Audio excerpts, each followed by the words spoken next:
कैसे एक एक वेपन अब इंडिया में बन रहा है। तो वरुणास्त्र की बात करते हैं पहले, जो हमारा स्टार टॉर्पीडो है। वरुणास्त्र में क्या यूनिक है? देखिए, वरुणास्त्र जो था वो for India it was a very major breakthrough in technology जो हमारे पास नहीं थी। 17 साल तक फेल करते रहे हम, एक टेस्ट के बाद एक test. India can not afford to be dependent for any technology on an outside power. Right. हमारी सबसे बड़ी लिमिटेशन मेरी व्यू में है, नेवी ब्रह्मोस को कैसे यूज करती है। हमारी सबसे बड़ी डिफेंस कोऑपरेशन की success story BrahMos missile, nuclear missile. खाली दुनिया में 6 देश हैं जिनके पास हैं ये, America, Russia, China, France, UK, और इंडिया के पास अभी 2 हैं, अरिहंत और अरिघात। कि अगर हम ब्लू वाटर नेवी होना चाहते हैं और चीन का मुकाबला करना चाहते हैं इंडियन ओशन में, तो इसलिए ये सबमरीन स्ट्रेटेजिकली बहुत जरूरी है एज अ डेटरेंट। इसकी बहुत तगड़ी स्टोरी है। 3 इसके बैक टू बैक फेलियर हुए थे। पॉलिटिशियंस ने सवाल उठाया कि 1000 करोड़ का एक फेल्ड मिसाइल बनता जा रहा है। Doctor A K. पाठक जो इसके चीफ साइंटिस्ट थे, तो ही नियरली ब्रोक डाउन। अप्रैल 2024 में जब मानिक पावर, तो हमने इतना पैसा इन्वेस्ट किया और फिर बोल दिया कि 2 सबमरीन के बाद हम ये सबमरीन और नहीं बनानी है। तो क्या घाटा देश का हुआ, वो किसी पॉलिटिशियन के दिमाग में नहीं आया कि देश क्या लूज कर रहा है इसमें। 2017 में जब टेस्टिंग हो रही थी, जो इजरायली एडमिरल था, he said you succeeded, India has changed the game. 1971 Bangladesh war में इसको एक लाइव इन एक्शन हमने बहुत जबरदस्त तरीके से देखा था। उनके ऊपर इतना अटैक किया, पाकिस्तान इतना डर गया कि उसने ऑर्डर दिया अपनी नेवी को।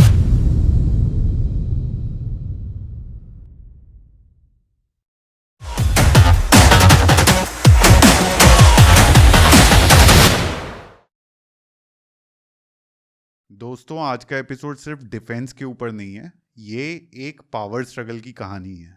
सोचिए, अगर कल सुबह इंडियन ओशन में मूवमेंट रुक जाए तो सिर्फ शिप्स नहीं, पूरी दुनिया की इकोनॉमी रुक जाएगी। Telecom, trade, food supplies, internet cables, energy routes, ये सब कुछ समुंदर के थ्रू ही चलता है। और इस पूरे चेसबोर्ड के सेंटर में एक देश बैठा है जिसका नाम है भारत। पर सवाल ये है कि क्या हम सिर्फ अपनी ज्योग्राफी की वजह से पावरफुल हैं, या फिर हम कॉन्शियसली इस ओशन पर कंट्रोल बिल्ड कर रहे हैं।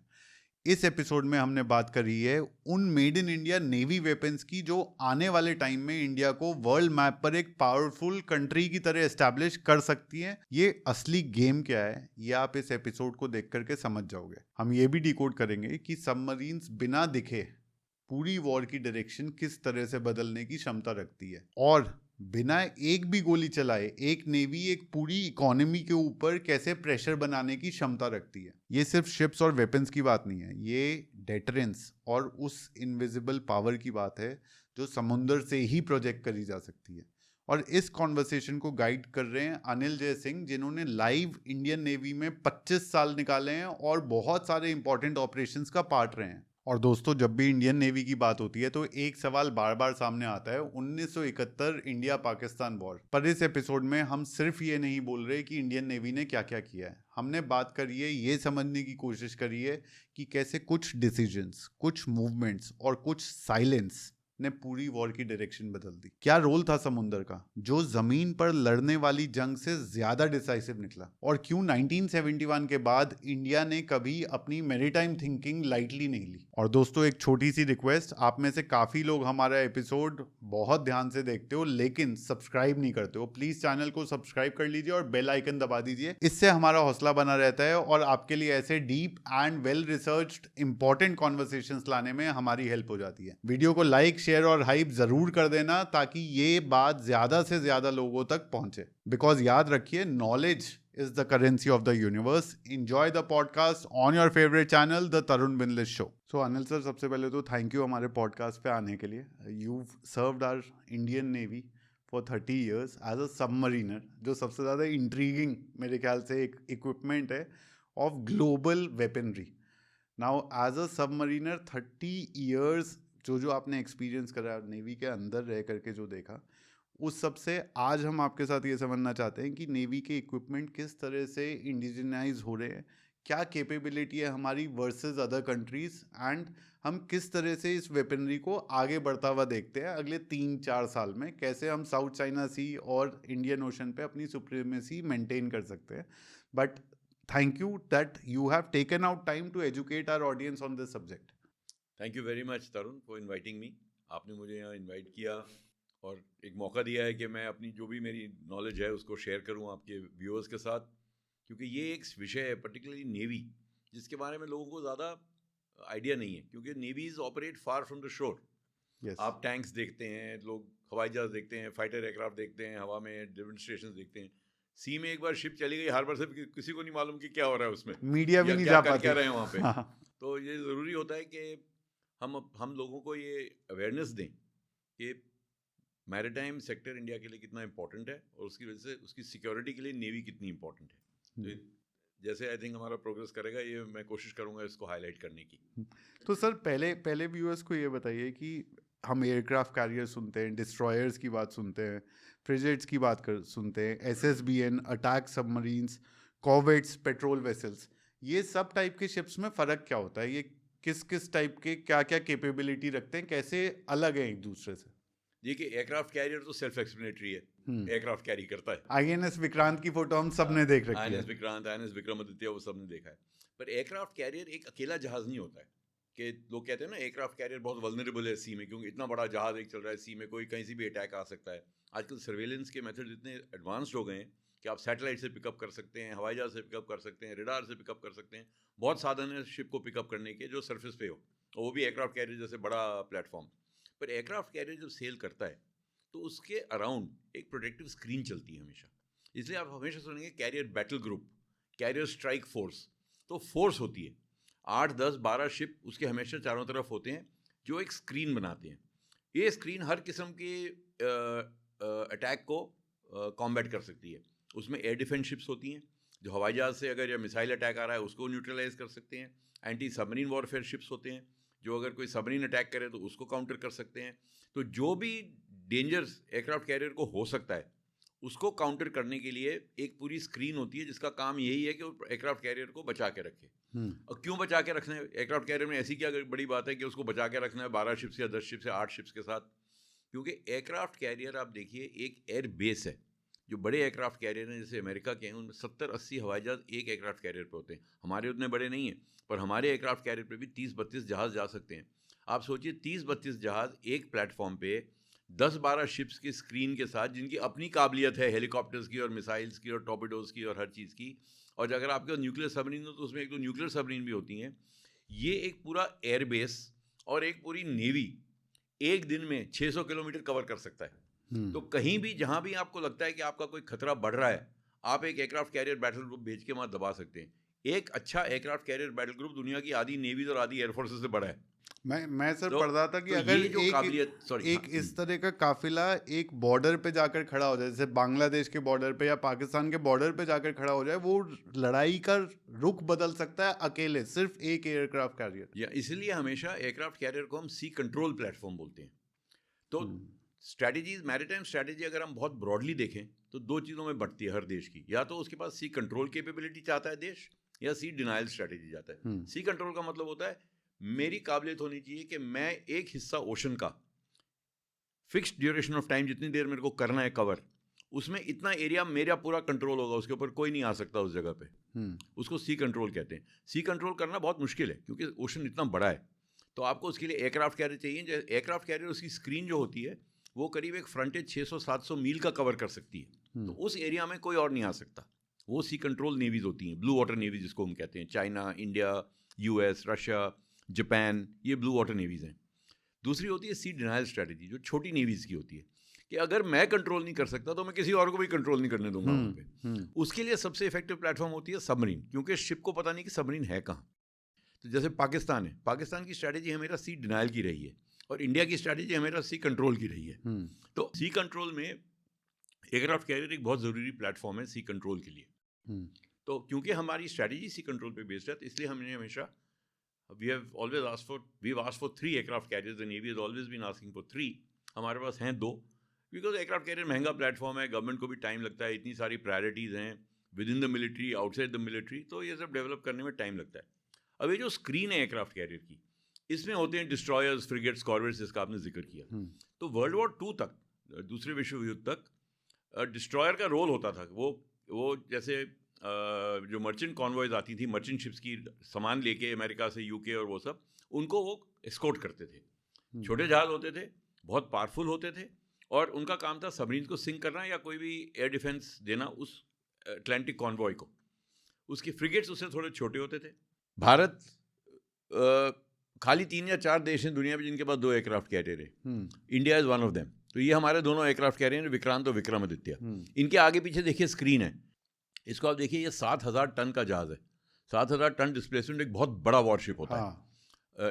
एयरक्राफ्ट कैरियर्स की तो खैर डिस्प्लेसमेंट के बारे में बाद में बताऊंगा, वो बहुत बड़े बड़े होते हैं। पर अगर आप डिस्ट्रॉयर कैटेगरी में देखें तो डिस्ट्रॉयर जनरली 7,000 टन से लेके करीब 12,000 टन तक के डिस्ट्रॉयर्स होते हैं, डिपेंडिंग ऑन देयर कैपेबिलिटी, क्या उसमें वेपनरी है, क्या उसका रोल है। तो हमारे जो डिस्ट्रॉयर्स हैं, ये Kolkata class, Mumbai class, Delhi class, इनको प्रोजेक्ट 15 अल्फा और प्रोजेक्ट 15 ब्रावो के कैटेगरी में आते हैं। ये 7,500 टन के हैं और ये दुनिया के टॉप डिस्ट्रॉयर्स में माने जाते हैं। और ये इंडिया में बने हैं, सब इंडिजिनस कैपेबिलिटी है।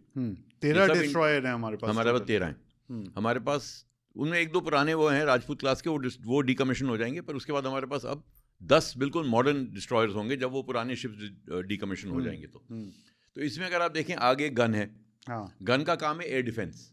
कोई भी मिसाइल आ रहा है, कोई और गन की फायरिंग आ रही है, कोई एयरक्राफ्ट आ रहा है, आप ये एंटी एयरक्राफ्ट गन है, तो ये एंटी एयरक्राफ्ट गन फायर हो सकती है जो आगे बिल्कुल आगे लगी हुई, जिसमें आपको बैरल दिख रही है आगे। फिर आप थोड़ा पीछे जाएंगे तो आपको 2 मिसाइल लॉन्चर दिख रहे हैं साइड में, जिसमें 4 मिसाइल्स के वो बने हुए हैं। तो 4 एक तरफ हैं, 4 एक तरफ हैं। 8 आपके पास मिसाइलें आजकल ब्रह्मोस कैरी कर रही हैं, शिप्स ब्रह्मोस मिसाइल कैरी कर रही हैं। उसके ऊपर आप देखें गोल गोल सा वो है, वो एंटी सबमरीन रॉकेट्स हैं। अच्छा। हाँ, वो अगर आप सामने आप सबमरीन डिटेक्ट करते हैं, आपके आगे आ रही है, तो आप उससे फायर कर सकते हैं बैराज रॉकेट्स की। तो वो सबमरीन को या तो डुबा देगा, या डैमेज करेगा, या दबा देगा नीचे के, मतलब वो ऊपर आ ही नहीं सकती है फिर आपके ऊपर अटैक करने के लिए, उसको आप कंफ्यूज कर देंगे उसको। तो वो एंटी सबमरीन वॉरफेयर रॉकेट्स हैं। फिर आप देखिए मास्ट के ऊपर रेडार हैं। पहला है नेविगेशन रेडार, फिर गनरी रेडार्स हैं, वो सब है। साइड में अगर आप देखें तो 2 छोटी छोटी गन्स दिखेंगी आपको, ऐसे गोल सा है और एक बैरल बिछी हुई है। ये इसको बोलते हैं क्लोज इन वेपन सिस्टम। मतलब अगर किसी वजह से आपकी स्क्रीन भी पेनिट्रेट हो गई और वो एनिमी का जहाज पास आ गया, ये मिसाइल पास आ गई, तो ये क्लोज इन वेपन सिस्टम की जो गन्स हैं ये उनके लिए है, मतलब पास का जो खतरा है उसको न्यूट्रलाइज करने के लिए। इसी के पीछे टॉर्पेडो ट्यूब्स हैं, वो टॉर्पेडो फायर कर सकती हैं सबमरीन को सिंक करने के लिए। उसके पीछे यही CIWS इसको बोलते हैं क्लोज इन वेपन सिस्टम, ऐसी गन्स पीछे भी होंगी। और उसके पीछे एक हेलीकॉप्टर होगा। All ships now, all modern warships by and large, frigates and above, carry helicopters, जिनकी अपनी एंटी सबमरीन और एंटी सरफेस कैपेबिलिटी है।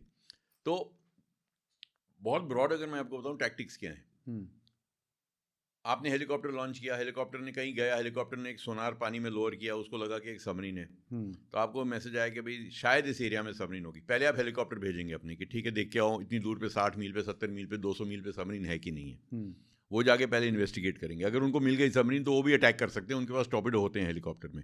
तो वो हेलीकॉप्टर से टॉर्पीडो जाएगा पानी में और फिर हिट कर, तो पानी में गिरता है और उस प्रेशर से फिर वो एक्टिवेट होता है और वो फिर जाके सबमरीन को लगता है। उसके पहले हेलीकॉप्टर जो है वो ऊपर होवर करता है, होवर करके एक सोनार नीचे पानी में लोअर करता है, उससे वो सबमरीन की पोजीशन बताता है।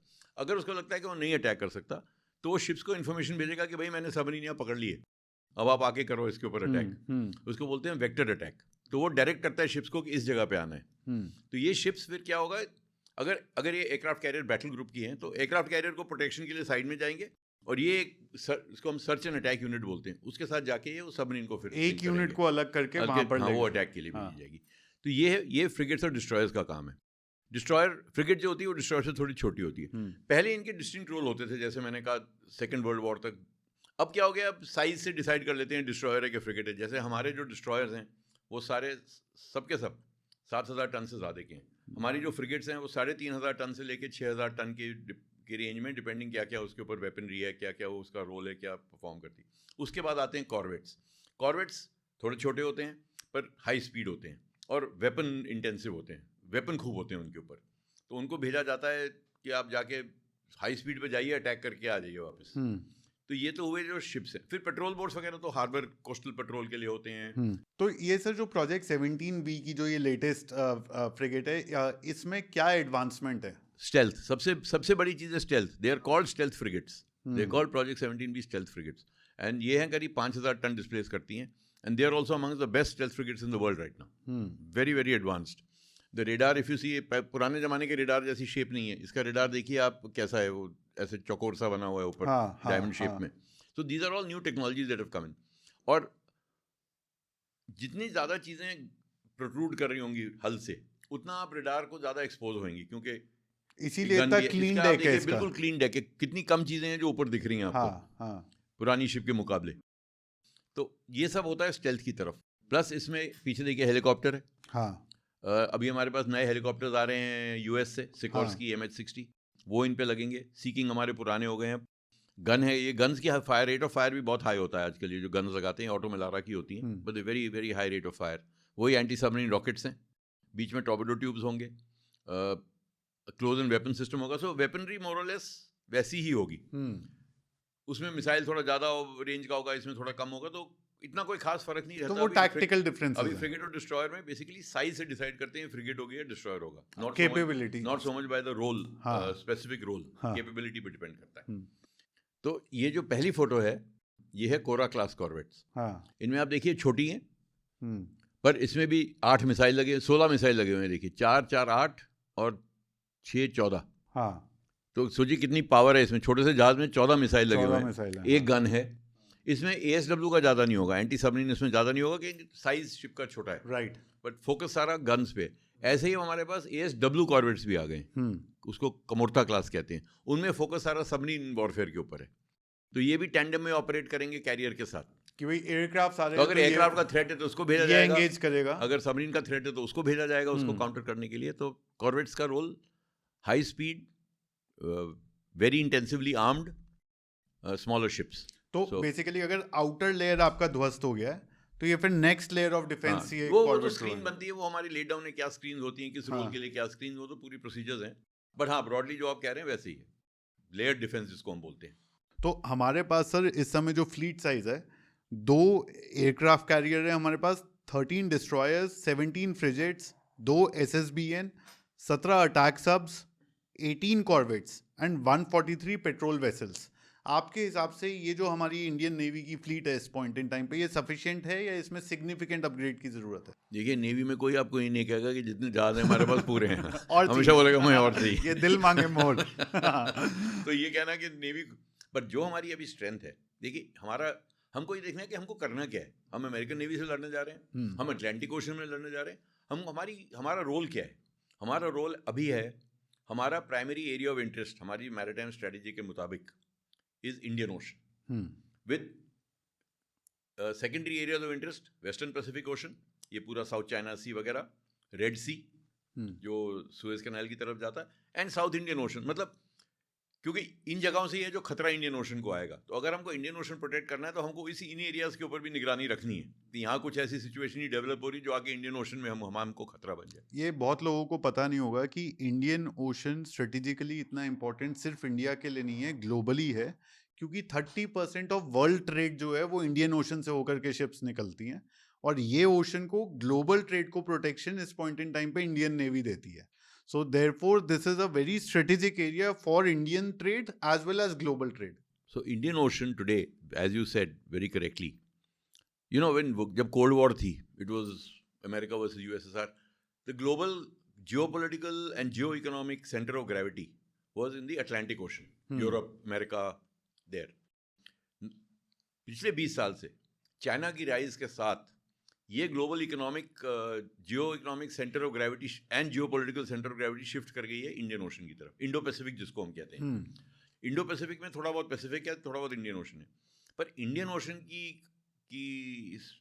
इम्पोर्टेंस इसलिए ज़्यादा है, जैसे आपने कहा, क्योंकि ये ही एक ओशन है जो अटलांटिक ओशन को पैसिफिक ओशन से कनेक्ट करता है। तो ग्लोबल ट्रेड जितना यहाँ से वहाँ जाना है, अटलांटिक ओशन से पैसिफिक ओशन के देशों में या पैसिफिक ओशन से अटलांटिक ओशन के देशों में, वो सब इंडियन ओशन से ही जाएगा। इंडियन ओशन में हर साल 1,20,000 से ज़्यादा शिप्स क्रॉस करती हैं इंडियन ओशन को, 1,20,000 शिप्स एनुअली, यानी 10,000 शिप हर मंथ, अबाउट दैट मच, यानी 350 शिप्स रोज, अबाउट दैट मच। और दूसरी चीज़ जो है इंडिया के लिए, वो I think we'll discuss it later, is जब आप इंडिया जैसे शक्तिशाली देश बन गए और आप ग्लोबल पावर्स में गिने जाना चाहते हैं, तो आप अपने आप को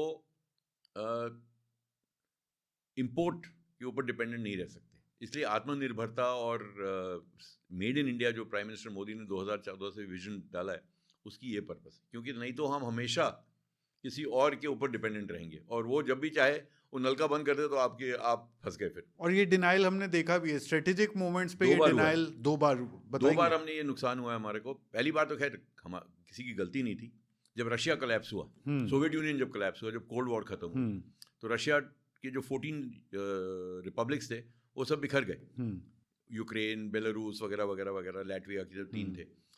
रशिया की डिफेंस इंडस्ट्री इन 14-15 देशों के बीच में डिवाइडेड थी, और 75% इंडियन इक्विपमेंट रशियन होता था उस टाइम। तो हम पूरे हर एक चीज़ के लिए उनके ऊपर डिपेंडेंट थे। स्पेयर्स वहाँ से आते थे, सपोर्ट वहाँ से आती थी, इंजीनियर्स वहाँ से आते थे।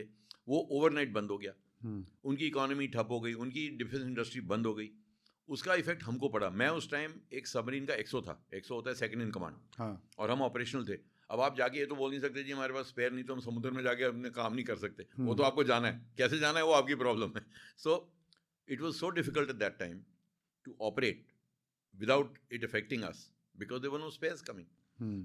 वो पहला धक्का लगा इंडिया को। तब थोड़ी इंडिजनाइजेशन के ऊपर जोर लगाया गया। ये 91, 92, 93 की बात है। उस टाइम इंडियन इकोनॉमी भी बहुत खराब कर रही थी, बिल्कुल, जब वो क्लोज टू कोलैप्स थे और हमें ओपन डोर्स कर भेजा था हमने जाके। तो उस टाइम हर एक सर्कमस्टेंस हमारे खिलाफ था, और उस चैलेंज को ओवरकम करने के लिए कोई चॉइस ही नहीं थी हमारे पास पर इंडिजनाइजेशन के ऊपर आने का। तो थोड़ा बहुत इंडिजनाइजेशन तब हुआ, जो बहुत पॉजिटिव स्टेप था। फिर 98 में जब हमने न्यूक्लियर ब्लास्ट किए तो सारी वो रशिया के साथ प्रॉब्लम हुई, सारी वेस्टर्न वर्ल्ड ने हमको सैंक्शन कर दिया। हमारे जितना वेस्टर्न इक्विपमेंट था उसके स्पेयर वगैरह आने बंद हो गए, उसकी सपोर्ट बंद हो गई। 8-10 साल लगे फिर वो सब इक्विपमेंट को वापस ऑन ट्रैक लाने में। तो ये जो 2 हमको धक्के लगे, हमने रियलाइज़ किया हम कितने वल्नरेबल हैं अगर हम इम्पोर्ट डिपेंडेंट रहेंगे। इसलिए ये ड्राइव चली, इंडिजनाइजेशन और आत्मनिर्भरता बहुत ज़रूरी है, और जल्दी से जल्दी हमको इसको इस्टेब्लिश करना है। नेवी की बहुत अच्छी स्टोरी है इंडिजनाइजेशन की। नेवी ने इंडिजनाइजेशन शुरू कर दी थी 1960s में। Even today we are way ahead of the army and air force in indigenisation. So we can discuss that. Our shipbuilding program, I will explain to you later. But that is why it was so important. So one, of course, is Indian Ocean's importance. Second is India's vulnerability in the Indian Ocean because of its location, which is a strength and a vulnerability. और मैं इस research के दौरान ये देख रहा था, और व्यूअर्स के साथ अब हम ये जर्नी स्टार्ट करेंगे कि कैसे एक एक स्ट्रेटेजिक वेपन अब इंडिया में बन रहा है, या हम बहुत क्लोज हैं वर्ल्ड क्लास वेपनरी बनाने में नेवी के लिए, जो शायद मुझे ऐसा लगा कि बहुत जल्दी अगले 5 साल में हम एक्सपोर्ट्स देखने लग जाएंगे इन सब इक्विपमेंट के। तो वरुणास्त्र की बात करते हैं पहले, जो हमारा स्टार टॉर्पीडो है। वरुणास्त्र में क्या यूनिक है? देखिए, वरुणास्त्र जो था वो पहला हमारा इंडिजिनस टॉर्पीडो है। ये DRDO जो defence research and development organisation है, उन्होंने डेवलप किया है। It's a ship fire torpedo. ये सबमरीन से फायर नहीं हो सकता, ये शिप से फायर होता है सबमरीन के खिलाफ। I would call it the most modern torpedo in the world, but for India it was a very major breakthrough in a technology जो हमारे पास नहीं थी। GPS टेक्नोलॉजी, वो सब तो है नहीं। टॉर्पीडो टेक्नोलॉजी, टॉर्पीडो बड़ी कॉम्प्लेक्स चीज होती है। टॉर्पीडो के अंदर there are almost 1200 parts. Torpedo में के अंदर करीब 1200 पार्ट्स होते हैं जिनको इंट्रिकेटली कंबाइन करना पड़ता है एक टॉर्पीडो बनाने के लिए। तो डेवलपिंग टॉर्पीडो टेक्नोलॉजी सबके बस में नहीं है। तो इंडिया ने कई साल लगे, पर हमने वरुणास्त्र बनाया। ये देखिए, ये शिप से फायर हो रहा है टॉर्पीडो। तो वरुणास्त्र जो है वो शिप से फायर होता है, जो आपने देखा अभी शिप से फायर। तो शिप से फायर होता है टॉर्पीडो ट्यूब से, पानी को हिट करता है, पानी को हिट करने के प्रेशर से एक्टिवेट होता है, और फिर इसमें अपनी होमिंग कैपेबिलिटी होती है। तो आप फायर करते हैं जो पोजीशन आपने एस्टिमेट की है सबमरीन की फ्यूचर पोजीशन के। सबमरीन जब तक ये टॉर्पीडो पहुंचेगा, सबमरीन कहाँ पहुंच गई होगी, तो आपको उस पे फायर करना है। जब ये उसकी रेंज में आ जाता है 5-10 मीटर दूर या 15 मीटर दूर, फिर इसका अपना जो सोनार है वो सबमरीन को पकड़ लेता है, और फिर ये टॉर्पीडो होम ऑन कर लेता है। फिर आप बच नहीं सकते इससे, क्योंकि ये आपके पीछे पीछे चलता रहेगा जब तक आपको पकड़ लेगा। और टॉर्पीडो की स्पीड तो सबमरीन की स्पीड से ज़्यादा होती है, तो वो पकड़ लेता है और एक्सप्लोड होता है। तो ये काबिलियत है वरुणास्त्र में शिप से। अब इसी का हम इंडिजिनस सबमरीन फायर्ड वर्जन बना रहे हैं, जो सबमरीन से ही फायर हो सके, शिप के खिलाफ भी और सबमरीन के खिलाफ भी। तो ये अभी सरफेस टू अंडर वाटर जा सकता है, एयर टू अंडर वाटर जा सकता है। अब हम underwater to underwater, air to underwater Varunastra नहीं है अभी तक। अच्छा, air to underwater is American torpedoes, which but that वो नेक्स्ट स्टेप होगा। हाँ, वो टेस्टिंग में, वो नेक्स्ट स्टेप आएगा। सो अगर मैं वरुणास्त्र की जो हमारा सिर्फ पहला वर्जन अभी है उसकी कैपेबिलिटी कंपेयर करूं MKDP से और रशियन नोवेटर, सो 1.5 टन का वेट है जो तकरीबन सभी का एक जैसा होता सबका है एक ही है। टॉर्पेडो का। 40 किलोमीटर की इसकी रेंज है, 40, हाँ ठीक है। जो कि US के पास 50 किलोमीटर है, रशिया की 45 किलोमीटर है। 250 किलो का वॉरहेड इस पे लग सकता है। एक्टिव पैसिव गाइडेंस के अलावा इसमें GPS गाइडेंस भी है, जो कि एक इसका यूनिक फैक्टर है जो US और रशिया के पास नहीं है इस समय। 95% इंडिजिनियस कंटेंट है इसका, एंड ये वर्ल्ड का फर्स्ट GPS बेस्ड टॉर्पीडो माना जाता है। तो जीपीएस का ये फायदा होता है कि आपकी क्या पोजीशन है, एग्जैक्ट पोजीशन टॉर्पेडो को डायरेक्टली मिल रही है, उसकी क्या पोजीशन है सैटेलाइट से डायरेक्ट। हाँ, तो जितने आप रेंज बढ़ाते जाएंगे, अगर जीपीएस की जरूरत पड़ती है आपको, क्योंकि सी में क्या होता है, सी के करंट से टाइड से टॉर्पेडो शिफ्ट हो सकता है, पर ये इसको जीपीएस से इन्फॉर्मेशन मिलती रहती है और ये करेक्ट करता रहता है, करेक्ट करता रहेगा। तो इसकी एक्यूरेसी जो है वही वो ब्रह्मोस होगी। वाला जो कॉन्सेप्ट है, एक्यूरेसी विल बी वही कहीं ना कहीं इधर लग तो सकता अच्छा है। टॉर्पेडो है। और अब हमारी सारी शिप्स पे यही लग रहा है, वरुणास्त्र ही आ रहा है। सो ये सर इसकी डेवलपमेंट की भी वरुणास्त्र की बड़ी अच्छी स्टोरी है, वो अगर आप बता पाएं। So the Varunastra is not a new phenomenon. We have been trying to develop torpedoes for many years. It's a very complex technology.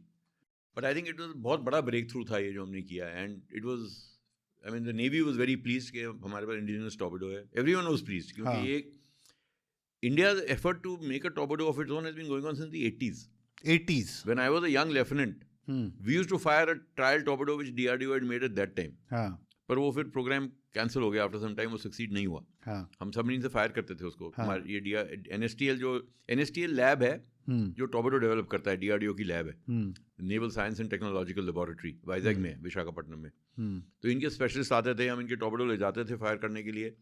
कभी थोड़ा सक्सेसफुल होता था, कभी कोई और नई प्रॉब्लम होती थी, बिकॉज ये बड़े टॉर्पेडोज मिसाइल्स बड़े कॉम्प्लेक्स प्लेटफॉर्म्स हैं। आई मीन जो फायर करते लगता है क्या फायर ही हुआ है, पर इसमें जो इंट्रिकेसीज अंदर हैं, guidance, homing, weapon, warhead, everything has to work in perfect harmony, gyros, electronics, उसको सबको कोऑर्डिनेट करना is not easy.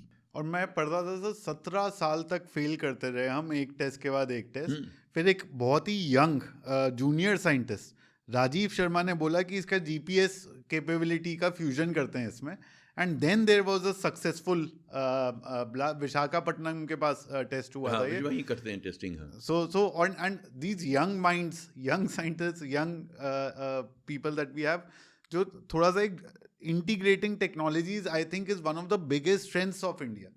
It is. In fact, we are one of the few navies in the world who have successfully integrated Russian equipment with Western sensors, Western equipment with Russian sensors on our ships, and people say how do you do it, because उनकी तो total operating philosophies फर्क है, उनकी technology philosophies फर्क है, पर हमने उनको भी integrate कर दिया। हाँ, जो हिंदी भाषा में जुगाड़ जिसको बोलते हैं। It's not even जुगाड़, it's very sophisticatedly done. ये नहीं है कि ऐसे चलता फिरता हुआ है। जैसे अगर आप डेली क्लास डिस्ट्रॉयर देखें या इसके पुराने जनरेशन जो डेली क्लास, उसमें वेस्टर्न इक्विपमेंट भी था, उसमें रशियन इक्विपमेंट भी था, सब कुछ था, और सब is working in perfect harmony. Tandem. So we have some good organizations which are doing a lot of breakthrough work in this. ये जिस दिन इसका टेस्ट वरुणास्त्र का पूरा हुआ, उस दिन बोला गया कि अब फाइनली वो टाइम आ गया जब हमें वॉशिंगटन या मॉस्को की परमिशन नहीं चाहिए अपना वेपनरी जो है उसको अपग्रेड करने के लिए। So I think that was a great breakthrough. अब सर चलते हैं लाइट वेट टॉर्पीडोज पे, ताल और उसका जो अपकमिंग वर्जन है तक्षक, इनकी क्या कैपेबिलिटी है? तो light weight torpedo generally ship पे होते हैं, शिप्स पे। शिप्स क्योंकि अब क्या हो रहा है, पुरानी जो शिप्स होती थी उन पे हम heavy weight torpedoes, Varunastra is a heavy weight torpedo, 1.5 ton के करीब है इसका वेट। हैवी वेट टॉर्पेडो में इतनी पावर होती है कि एक टॉर्पेडो एक शिप को सिंक कर सकता है, एक पूरे शिप को, पूरी शिप को। अगर एक लग जाए अगर ठीक जगह पे, तो शिप ऐसे आधे में टूट जाती है और नीचे चली जाती है। आप फोटो लगाना जरा कोई टॉर्पेडो फायरिंग की फोटो, ये देख एक शॉट में शिप गया।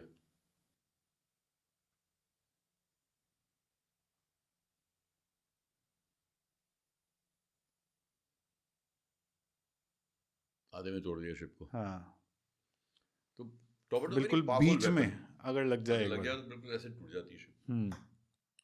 लाइट वेट टॉर्पेडो में ये क्षमता नहीं होती है कि एक पूरी सबमरीन को या शिप को डुबा दे, क्योंकि उसमें इतना एक्सप्लोजिव नहीं होता है, उसकी रेंज कम होती है। पर आजकल जो शिप्स हैं उनमें इतना सारा इक्विपमेंट है कि आप हर एक शिप पे हाई वेट टॉर्पेडो नहीं लगा सकते। हाँ तो लाइट वेट टॉर्पेडोज अगर आप 3 हैवी वेट लगाते हैं तो आप 6 लाइट वेट रख सकते हैं उसी जगह में या उसी वेट में। तो आजकल लाइट वेट टॉर्पेडो ज़्यादा लग रहे हैं शिप्स के ऊपर। ताल जो है जो हमने बनाया है ये इंडिजिनस है। ये बेस्ड है एक इटालियन टॉर्पेडो होता है A244S, उसके ऊपर बेस्ड था ये। वो हमने कई साल पहले इटली से खरीदा था। उसके बाद हमने इंडिजिनसली डेवलप किया है ताल को। अब ताल के बाद आपने कहा तक्षक आ रहा है अगला। इसमें हमारी ज़्यादा इंडिजिनस कैपेबिलिटी होगी इसको फायर करने की। But light weight torpedo submarine से फायर नहीं होती, शिप्स करती हैं जनरली फायर। तो ये किस काम आता है सर ये टॉर्पीडो? आप सबमरीन को डैमेज कर दीजिए। अच्छा तो एटलीस्ट आपका डूब उस भी समय के सकती लिए है, डूब भी सकती है क्योंकि देखिए पानी के नीचे जब सबमरीन होती है तो ना सिर्फ टॉर्पेडो का जो एक्सप्लोजन का जो डैमेज होता है वो है, कोई भी अगर कहीं भी आपने सबमरीन के प्रेशर हल को ब्रीच कर दिया तो एकदम वो पानी के प्रेशर से ही टूट जाएगी। हाँ फ्लडिंग हो जाएगी अंदर, पानी के प्रेशर टूट जाएगी। You don't need a weapon after that. Yes. तो आपको किसी तरह प्रेशर हल को तोड़ना है सबमरीन के। और उसके बाद सबमरीन खत्म।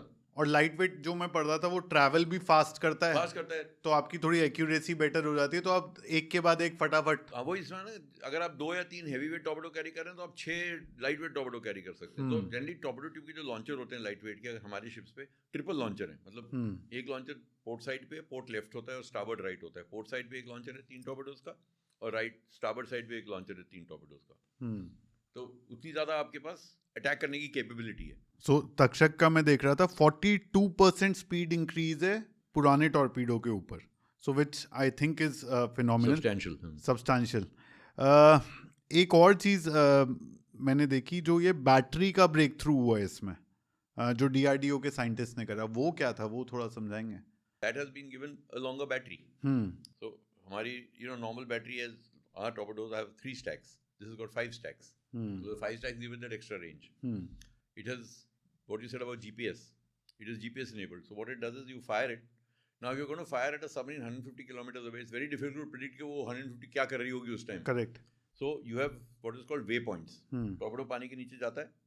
After a certain time, it comes up, not to surface, comes to about 5 meters. उसके अंदर से एक एंटेना बाहर आता है, एंटेना GPS की फिक्स लेता है, एंटेना नीचे जाता है, it goes two is next position which you have fade into it, वहाँ ऊपर आता है, एंटेना बाहर आता है, GPS की फिक्स लेता है, नीचे जाता है, corrects, you can put 5 such positions. Wow, ये इतनी स्पीड पे जब ट्रैवल कर रहा होता है तो ये हो रहा होता है। You can do this, all this you can do. Wow. What was the aim of this torpedo? The aim of this torpedo was not to fire it from a submarine at a ship. Baltic Sea में जो Germans को जिस choke point की फिक्र है उसकी width 150 kilometre है। तो अगर रशियन नेवी उसमें से आएगी, ये लैंड से फायर कर सकते हैं torpedo. They don't even have to have it on the submarine, it will go from this coast of the Baltic sea to that to the other coast. That was the purpose behind. So no navy, normal navies are not buying it for submarine क्योंकि battery ज़्यादा है तो torpedo भी लंबा है, submarine की torpedo tube में आता नहीं है। बट इसका रोल ये है to knock out Russian submarines trying to enter the Baltic Sea. हाँ, सो तक्षक में सर 47 नॉट्स की स्पीड है। सो 47 नॉट्स की स्पीड है, 50 किलोमीटर प्लस की रेंज बताई जाती है। Fibre optic plus GPS navigation system है इसका, GPS से एक कदम आगे निकल के अभी है। Fibre optic is wire guidance. Torpedoes में आजकल मॉडर्न टॉर्पेडोज में वायर कनेक्ट होता है। तो आप जब फायर करते हैं सबमरीन से तो पीछे वो वायर चलता रहेगा, चलता है, उसके साथ चलता रहेगा। आप टॉर्पेडो के साथ कंटिन्यूसली कम्युनिकेट कर सकते हैं सबमरीन से। अगर टारगेट हिल गया या टारगेट ने ऑल्टर कोर्स कर लिया, you can reguide the torpedo to that. You can keep giving commands to the torpedo to alter course as you think is required, जब तक वो उस पोजीशन में पहुंच जाता है जब अपने आप होमिंग टेक ओवर कर लेता है। तो और ये वायर 50 किलोमीटर दूर मारने जा रहा है तो 50 किलोमीटर तक जुड़ती चलती रहेगी। तभी फाइबर ऑप्टिक है ना, पतली है, बिल्कुल पतली केबल होती है। सो 2018 में सर तक्षक की खासियत क्या है कि 2018 में DRDO ने ये रियलाइज़ करा कि हमारी जो सिल्वर जिंक बैटरीज हैं वो एक बॉटलनेक बनते जा रहे हैं। 33 नॉट के ऊपर हम जा नहीं पा रहे उन बैटरीज के ऊपर। अब थ्योरेटिकली तो हमें पता था कि मैग्नीशियम सिल्वर क्लोराइड बैटरीज जो हैं वो 42% स्पीड इंक्रीज बूस्ट दे सकते हैं, बट किसी ने भी इंडिया में इसको टेस्ट नहीं करा हुआ था सबमरीन फायरिंग पे। सो एक स्पेशल टीम बनी विशाखापट्टनम में, उन्होंने एक प्रोटोटाइप बैटरी पैक बनाया और उसको जब टेस्ट करा गया पहले 5 सेकंड्स तक कुछ ज़्यादा फर्क नहीं दिखाई दिया, लेकिन तब 48 उसके एकदम बाद 48.2 नॉट्स की स्पीड सस्टेन्ड 15 मिनट तक हमें मिली। और जो जितना मैं पढ़ रहा था उन लोगों के बारे में, तो जब उन्होंने रिकवर करा उस टॉर्पीडो को और बैटरी का कास्टिंग देखा, it was in brilliant shape, perfect condition, कोई उस पर करोजन नहीं था या कुछ उसमें लीक्स नहीं थे. And the doctors almost fainted, ऐसा लिखा हुआ था उस आर्टिकल में, the team doctor almost fainted from holding their breath. So that was थोड़ा सा सिनेमैटिक है, but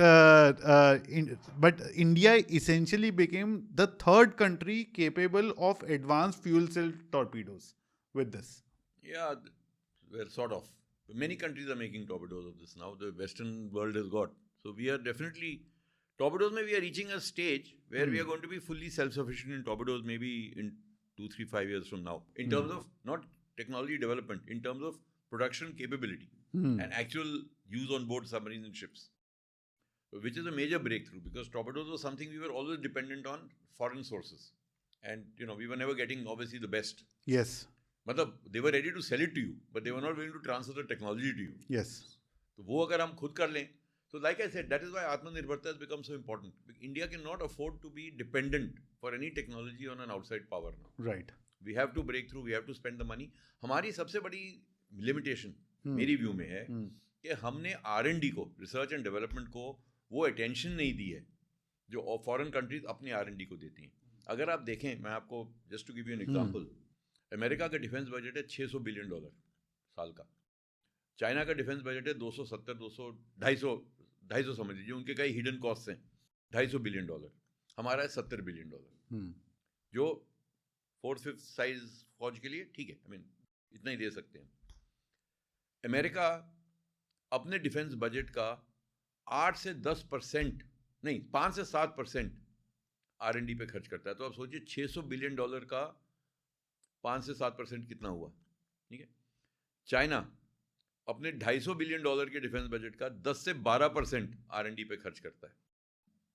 तो आप वो फिगर भी लगा लीजिए. तो दोनों 30 से 50 बिलियन डॉलर खर्च कर रहे हैं R&D पे.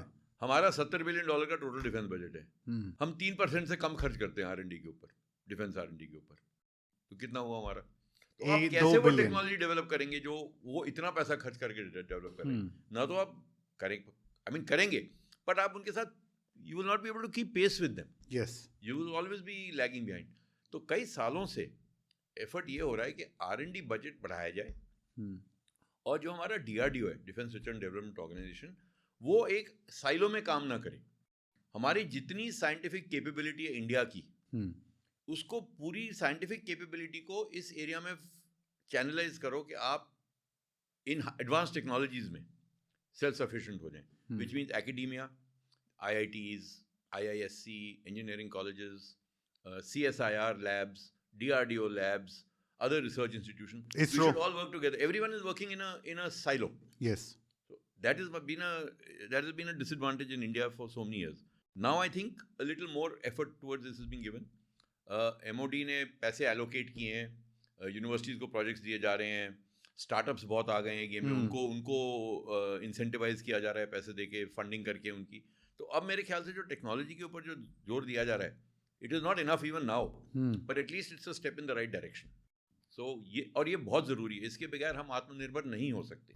अब सर एंटी शिप मिसाइल पे चलते हैं, ब्रह्मोस. और ब्रह्मोस नेवी में लोगों ने ब्रह्मोस के बारे में बहुत सुना और पढ़ा. एयरक्राफ्ट यानी कि land to land, air to land. अब नेवी ब्रह्मोस को कैसे यूज़ करती है? देखिए, BrahMos has been, I think, हमारी सबसे बड़ी डिफेंस कोऑपरेशन की सक्सेस स्टोरी ब्रह्मोस मिसाइल है. ये एक इंडो रशियन जॉइंट वेंचर था लेट 90s में. 51% हमारे, 49%. इसका नाम ब्रह्मोस है. ब्रह्मोस का मतलब है ब्रह्मपुत्रा एंड मॉस्को. Yes. दोनों रिवर्स जो हैं, that's why it got called BrahMos. पर धीरे धीरे 20 साल में हमने इतनी टेक्नोलॉजी डेवलप कर ली है कि हम ब्रह्मोस खुद बना रहे हैं. ब्रह्मोस नाम के लिए रशियन है, हम डिसाइड कर रहे हैं कहाँ लगाएंगे, कैसे यूज़ करेंगे. और आज हमारी जो काबिलियत है ब्रह्मोस की, it is probably one of the best supersonic missiles in the world. Yes. There is no doubt about that. Tomahawk से बेटर माना जा रहा है. टॉमहॉक में लैंड अटैक वगैरह, ये नेक्स्ट स्टेप है ब्रह्मोस का. Yes. सो ब्रह्मोस ने शुरू किया पहले, air to air, air to land, anti ship, fired from surface ship. हमारी शिप्स में ब्रह्मोस मिसाइल लग रहे हैं जो नई बन रही हैं, जो हमने देखे थे जहाँ पर. And now they are working on the submarine launch BrahMos missile. ना सबमरीन से दो किस्म के मिसाइल लॉन्च होते हैं, एक जो टॉर्पेडो ट्यूब से फायर होते हैं और एक आपके पास सेपरेट वर्टिकल लॉन्च सिस्टम्स होते हैं। तो मेरे ख्याल से they are working on both, but ideally अगर आप मुझसे पूछें as a submariner, I would like to have a tube launched missile, क्योंकि वर्टिकल लॉन्च की कैपेबिलिटी ज़्यादा होती है, क्योंकि रेंजेस उन मिसाइल की ऑब्वियसली ज़्यादा होती हैं। पर वो ठीक है, न्यूक्लियर सबमरीन प्रोग्राम्स वगैरह के लिए ठीक है। कन्वेंशनल सबमरीन पे we can get good tube launch missiles with land attack capability, कि लैंड पे हम टारगेट्स को टारगेट कर सकें, तो ये एक बहुत बड़ा ब्रेक थ्रू होगा हमारे लिए। है हमारे पास लैंड अटैक, ये बात नहीं है कि नहीं है, पर वो भी ब्रह्मोस नहीं है। सो इसमें सर जब ये ब्रह्मोस पानी के नीचे से निकल के ऊपर जाकर फ्लाइट कोर्स लेती है, तो क्या सबमरीन का लोकेशन उसमें कॉम्प्रोमाइज नहीं होता? हो जाता है, होगा। देखिए सबमरीन जैसे कुछ भी चीज़ फायर करे, या टॉर्पेडो फायर करे या मिसाइल फायर करे, उसकी पोजीशन कॉम्प्रोमाइज हो जाएगी, क्योंकि जो टॉर्पेडो है या मिसाइल है उसकी जो आवाज़ से वो शिप पिकअप कर लेगी। हाँ, तो उसको पता लग जाएगा कुछ फायर हुआ है, और उससे वो सबमरीन की पोजीशन एस्टैब्लिश कर, या फिर वो ट्रेजेक्ट्री से भी। उस टाइम पे उसका कंसर्न अपने आप को बचाना ज़्यादा है, सबमरीन को अटैक करना इतना ज़्यादा नहीं। और सबमरीन के हमारे प्रोसीजर्स हैं कि फायर करते ही हम कुछ एक्शन लेते हैं, जिससे फिर हम शूट एंड स्कूट कह लीजिए, जो भी कह लीजिए, हाँ, हम वहाँ से निकल जाते हैं फिर। क्योंकि अगर पकड़े गए तो फिर हमारे ऊपर इतना प्रेशर आता है सबमरीन में कि चाहे अटैक ना भी हो, 4 शिप्स ही आ जाए सोनार के साथ उस एरिया में, तो सबमरीन कहाँ जाएगी? बिल्कुल, कहीं तो पकड़ी जाएगी। बिल्कुल। सो ये सबमरीन मिसाइल फायर कैसे करता है, वो एक बार समझ लेते हैं सर आपसे। There are 3 types of submarines basically. एक होती है एसएसबीएन। एसएसबीएन होती है न्यूक्लियर बैलिस्टिक मिसाइल सबमरीन, मतलब उसका प्रोपल्शन भी न्यूक्लियर होता है, न्यूक्लियर रिएक्टर से चलती है, और उसके वेपन भी न्यूक्लियर होते हैं, न्यूक्लियर मिसाइल्स। खाली दुनिया में 6 देश हैं जिनके पास हैं ये, America, Russia, China, France, UK, 5 जो मेंबर हैं परमानेंट मेंबर्स हैं सिक्योरिटी काउंसिल के, और इंडिया। और इंडिया के पास अभी 2 हैं, अरिहंत और Arighat, 2 SSBN. SSBN is not primarily meant for fighting normal war. ये हमारा न्यूक्लियर स्ट्रेटेजिक डिटरेंट है। ये जो सी वेक्टर है हमारे ट्रायड, न्यूक्लियर ट्रायड, जिसको मतलब land capability, nuclear capability, air nuclear capability and sea nuclear capability. तो sea nuclear capability is the most complex of the 3, but also the most credible of the 3।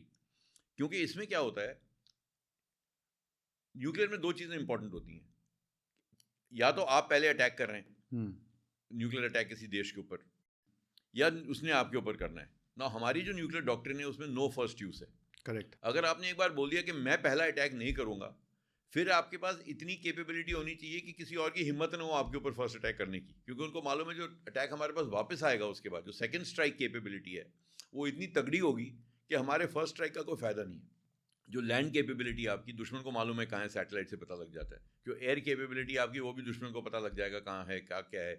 तो there is a possibility कि enemy उसको पहले neutralise कर देगा, आपकी land capability retaliate करने की और आपकी एयर कैपेबिलिटी पे जवाब देने की, दोनों।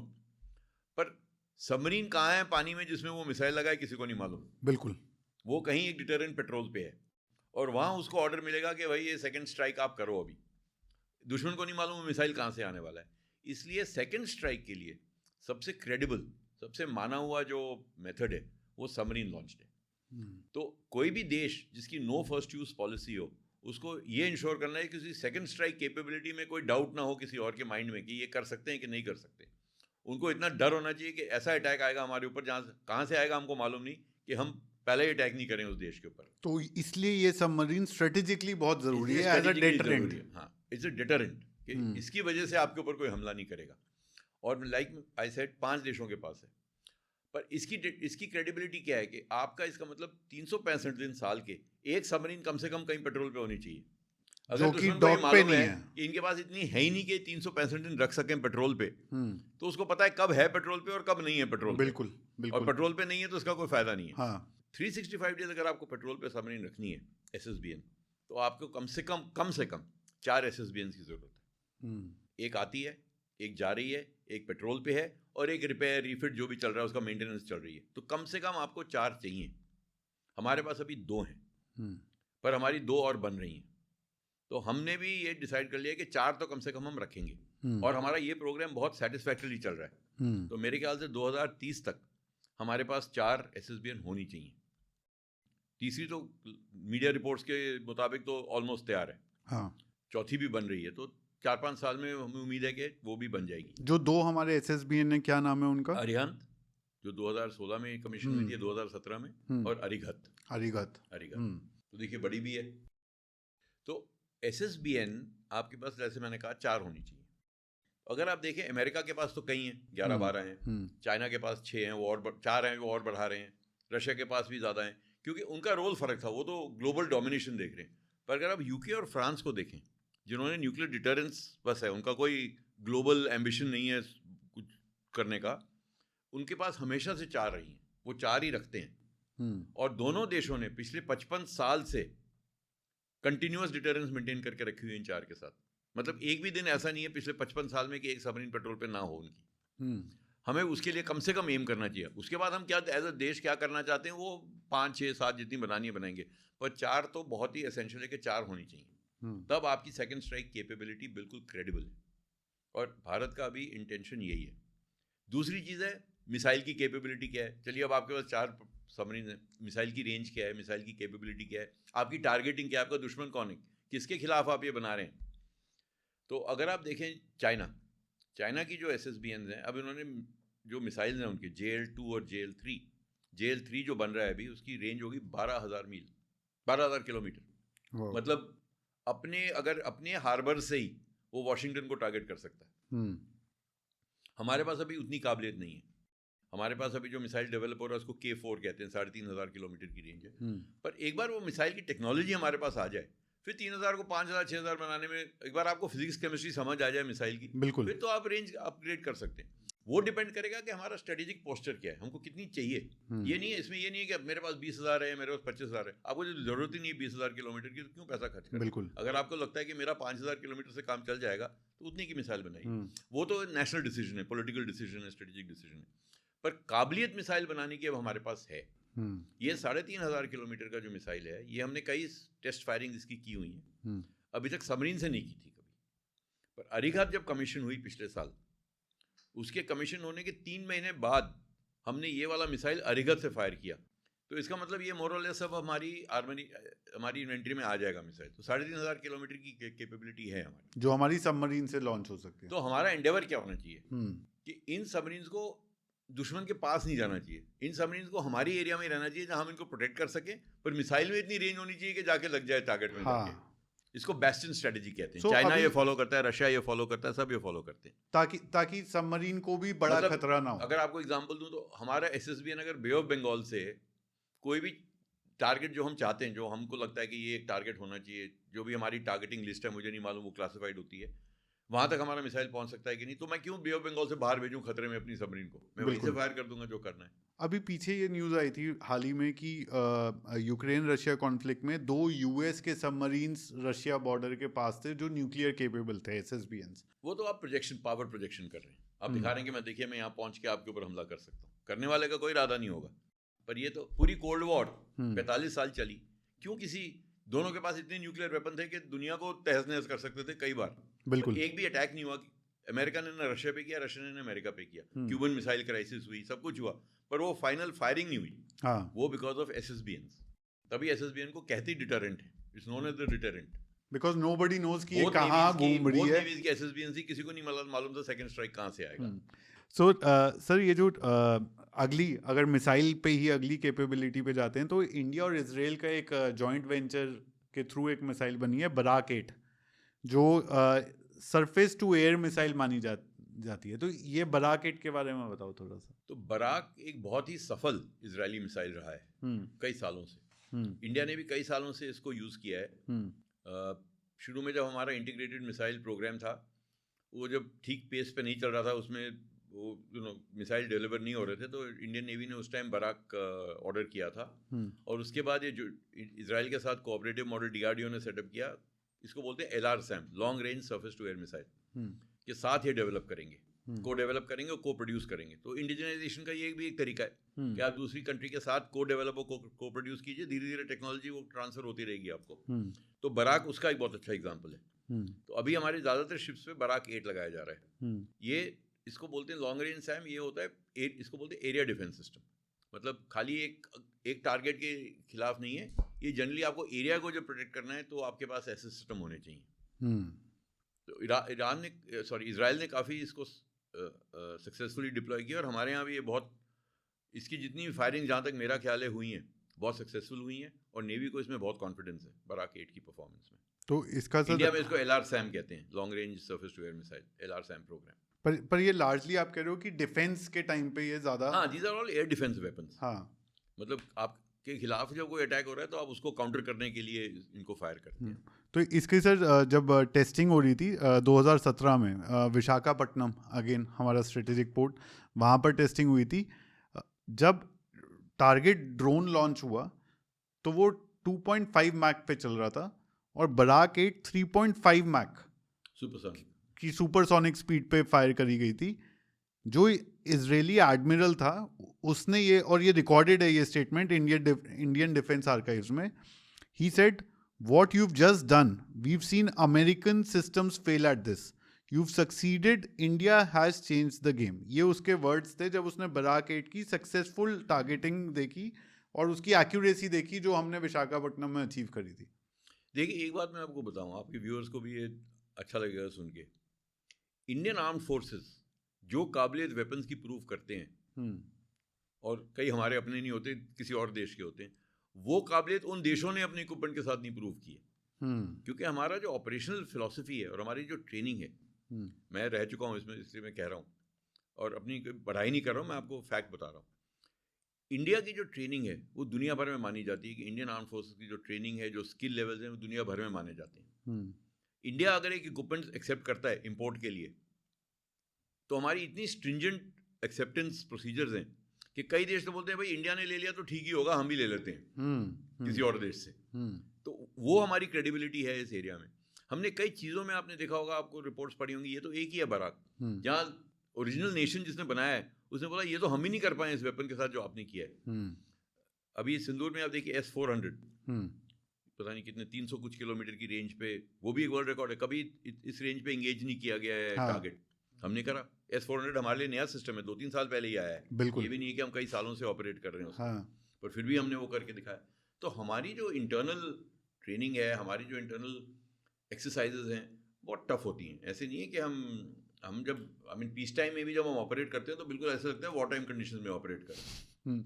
और सर मैंने जैसे S-400 की आपने बात करी, द वे, अगेन मैं इंटीग्रेशन वाले पॉइंट पे जाऊंगा, S-400 कैसे हमारे बाकी कैपेबिलिटी सिस्टम्स के साथ इंटीग्रेट करता है, इंद्रजाल किस तरह से हमने यूज़ करा पूरा, और कैसे ये सारी टेक्नोलॉजी को एक सिंगल प्लेटफॉर्म पे, जहाँ एक टेक्नोलॉजी कम्युनिकेट कर पा रही है दूसरी टेक्नोलॉजी को, और एक दूसरे को कॉम्प्रीहेंड कर पा रहे हैं, एक दूसरे को बेटर कर पा रहे हैं, उनके वीकनेसेस स्ट्रेंथ को कवर कर पा रहे हैं। ये पूरा सिस्टम समझ करके जब इंडिया डिप्लॉय करता है कोई वेपन को, I think that is our biggest strength. India's big strength is integration of systems from all over. We can do it very well, and it is not जुगाड़, it is very systematically done. मतलब जुगाड़ has two aspects to it. एक है कि भाई हम कर सकते हैं, दूसरा है कि ये चलता फिरता काम करते हैं। हम चलता फिरता काम नहीं करते हैं, हम करते हैं तो बिल्कुल ठीक करते हैं, और इतना एफर्ट हम डालते हैं कि ये हो जाए। क्योंकि वही है इम्पोर्ट डिपेंडेंस, अगर आप एक चीज़ कहीं से ले रहे हैं, दूसरी चीज़ किसी और से ले रहे हो, तो आपके ऊपर ही है इन दोनों को इंटीग्रेट करना और इस्तेमाल करना। तो ये आप देखिए, कई चीज़ों में आप देखेंगे, अगर आप एयरक्राफ्ट में देखें, वो कंट्रीज बोलती हैं भाई ये एयरक्राफ्ट तो हमने भी ऐसे ऑपरेट नहीं किया जैसे आपने किया है, या शिप्स के सिस्टम्स देखिए, कई जगह कई बार हमको OEMs ने बोला है कि अच्छा आप ये भी कर सकते हैं। तो OEMs को भी अच्छा लगता है कि इंडिया में हमारा सिस्टम जिस तरह से प्रूव होता है, उससे उनकी मार्केटिंग इंप्रूव हो जाती है, ज़्यादा एक्सपोर्ट के ऑर्डर। रशिया इक्विपमेंट जब हमारे पास पहले होता था, 80s 90s की बात कर रहा हूँ, 80s 70s 80s की, तो एक इंडिया ही था जो रशियन इक्विपमेंट को ठीक तरह अप्रूव कर रहा था। अरब कंट्रीज देती थी रशियन इक्विपमेंट, इजराइल ने उनको हर एक युद्ध में हरा दिया। उससे रशियन वेपन्स की भी क्रेडिबिलिटी कम हो गई कि भाई ये मिसाइल तो हम जैम कर सकते हैं, ये मिसाइल बिल्कुल। पर जब इंडिया ने इस्तेमाल किया तो उस इक्विपमेंट की क्रेडिबिलिटी बढ़ गई कि ये सक्सेसफुल हो सकता है। सर मिग हमने कितने टाइम तक उड़ा लिए, मिराज 2000 स्टिल इन सर्विस है, सो जो ग्लोबली यू आर राइट, इसीलिए शायद सुखोई 57 की एक कोलैबोरेशन की बात चल रही है इस समय। So I think Russia also understands the strategic importance of bringing India onto its weaponry. Very important, because we are, firstly, so हमारी जो टेक्नोलॉजिकल बेस है इंडिया की, it's very strong. Yes. वो बात फर्क है कि R&D बजट कंस्ट्रेंट्स, उसकी वजह से we've not reached that level of development. But इसका ये मतलब नहीं कि हमारे साइंटिस्ट में कैपेबिलिटी नहीं है वो करने की। Yes. आप उनको चैलेंज दीजिए, वो डिलीवर करते हैं। अब वो तो अब बजट्स की लिमिटेशन है, या आपके पास फंडिंग नहीं है, या आप Europe, India still a developing nation, we can not give that kind of R&D budgets to our scientist. You give them, आप वो वेस्टर्न R&D बजट हमारे साइंटिस्ट को दीजिए, वो भी वो डिलीवर करके दे देंगे जो वहाँ पे हो रहा है. राइट. आप हमारे IITs में देखिए क्या कटिंग एज काम हो रहा है, रिसर्च इंस्टीट्यूशन में कटिंग एज काम हो रहा है, बट पॉकेट्स में हो रहा है, क्योंकि अभी वो इंस्टीट्यूशनल स्ट्रेंथ नहीं आई है जो मनी से पैसे से आती है. बिल्कुल. वो आएगी धीरे धीरे. सर अगर नेवल गन्स की बात करें तो इंडिया ने SRGM 76mm super rapid gun mount ये बनाना स्टार्ट करा है, इसके बारे में थोड़ा बताइए. तो ये जो है, ये जो गन्स अभी तक हम बनाते नहीं थे इंडिया में, naval guns, because naval guns are different from army guns. They have to cater for environment. समुंदर है ना, बड़ा अनफ्रेंडली एनवायरनमेंट है, corrosion, sea state, rolling, pitching. तो आपको कोई भी वेपन सिस्टम जो शिप पे लगाना होता है, it has to be balancing everything. कि शिप अगर ऐसी होगी तो ये नहीं कि गन भी ऐसे हो जाए, आपको you have to gyro mounts to make sure the gun fires accurately. Yes. तो the any naval weapon takes longer to develop because all these other factors, vibration of the ship, heat generated by the platform, things like that. So it takes time to develop this. So we have been wanting to do our own gun for a long time. Army ने gun बना ली है, हमारी अभी तक I think एक collaboration में बन रही है ऑटो मिलारा के साथ. कुछ चीज़ें कहीं से आती हैं, कुछ इंडिया में बनती हैं, बट आई थिंक अब we have reached a stage where we are more और less indigenously producing 76mm gun ships के लिए. ये स्टैंडर्ड अब हमारा फिटमेंट हो जाएगा नेवल शिप्स के ऊपर. 120 राउंड्स पर मिनट ये फायर कर सकते हैं. That's why they called super rapid gun mounts, the rapid rate of fire. क्योंकि अगर आपको एयर डिफेंस करनी है, आजकल टारगेट्स की स्पीड इतनी है जो आपके ऊपर वेपन आ रहा है कि you need very high rate of fire to be able to intercept it. कि एक कोई ना कोई एक लग जाए किसी तरह. आप ऐसा बराज फायर करते हैं कि कुछ ना कुछ तो लगेगा टाइप. जैसे मशीन गन्स का फायर होता है, जैसे हम पिक्चर्स में देखते हैं मशीन गन फायर कर रही है, वैसे ही फायर करते हैं. 40 किलोमीटर्स का रेंज है इसका, और 100% इंडिया में प्रोडक्शन हो रहा है इसका इस पॉइंट इन टाइम पे. और इसका जो हमारा कॉस्ट पर राउंड है वो 50,000 रुपये है, जबकि US ऑटो मलेरा का अगर हम देखें तो हमें 1 लाख पर राउंड पड़ता है, और फ्रेंच 100mm 1,20,000 पर राउंड पड़ता है. क्योंकि इंडिया में बनेगा तो ऑब्वियसली सस्ता होएगा. इंडियन मटेरियल्स यूज हो रहे हैं, इंडियन लेबर यूज हो रहा है, इंडियन एफर्ट यूज हो रहा है. वहाँ आप सब कुछ डॉलर में दे रहे हैं, तो उतनी उसकी कॉस्ट बढ़ जाएगी ऑटोमेटिकली अगर कहीं और से आएगा. तो मेरे ख्याल से ये एक बहुत ज़रूरी एरिया है एम्यूनिशन. खाली प्लेटफॉर्म बनाना नहीं होना चाहिए, हमारी एम्यूनिशन की कैपेबिलिटी इतनी होनी चाहिए कि हम सेल्फ रिलायंट हो जाएं एम्यूनिशन में, चाहे प्राइवेट सेक्टर में हो चाहे पब्लिक सेक्टर में हो. क्योंकि एम्यूनिशन के साथ खाली एम्यूनिशन बनाना आसान नहीं होता, मतलब is not the only M.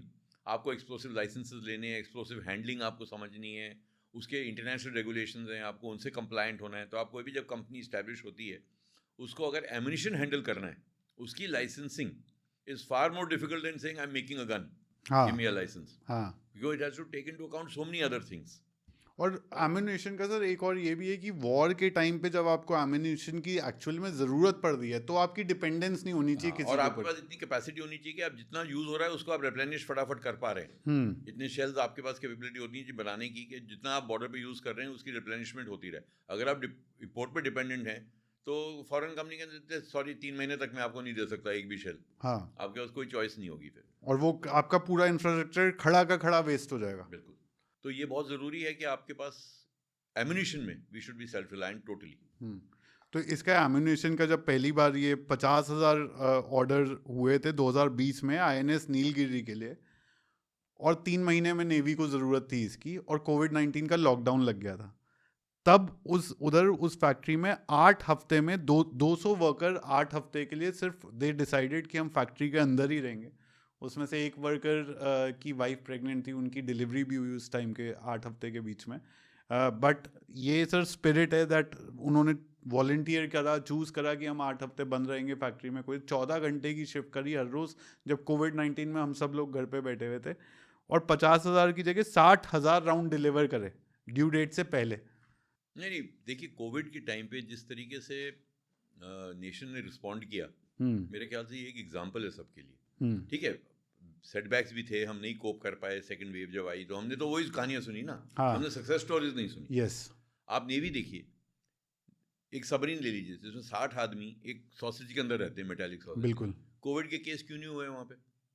क्योंकि आउटसाइड वर्ल्ड से कोई नहीं गए तो आउटसाइड से गए थे ना सबमरीन में, हाँ। और सबमरीन वापस आती तो फिर वापस घर गए। बिल्कुल। क्यों नहीं हुए? क्योंकि we were so careful with our what do they call it, hand sanitization, not sanitizing the crews before going.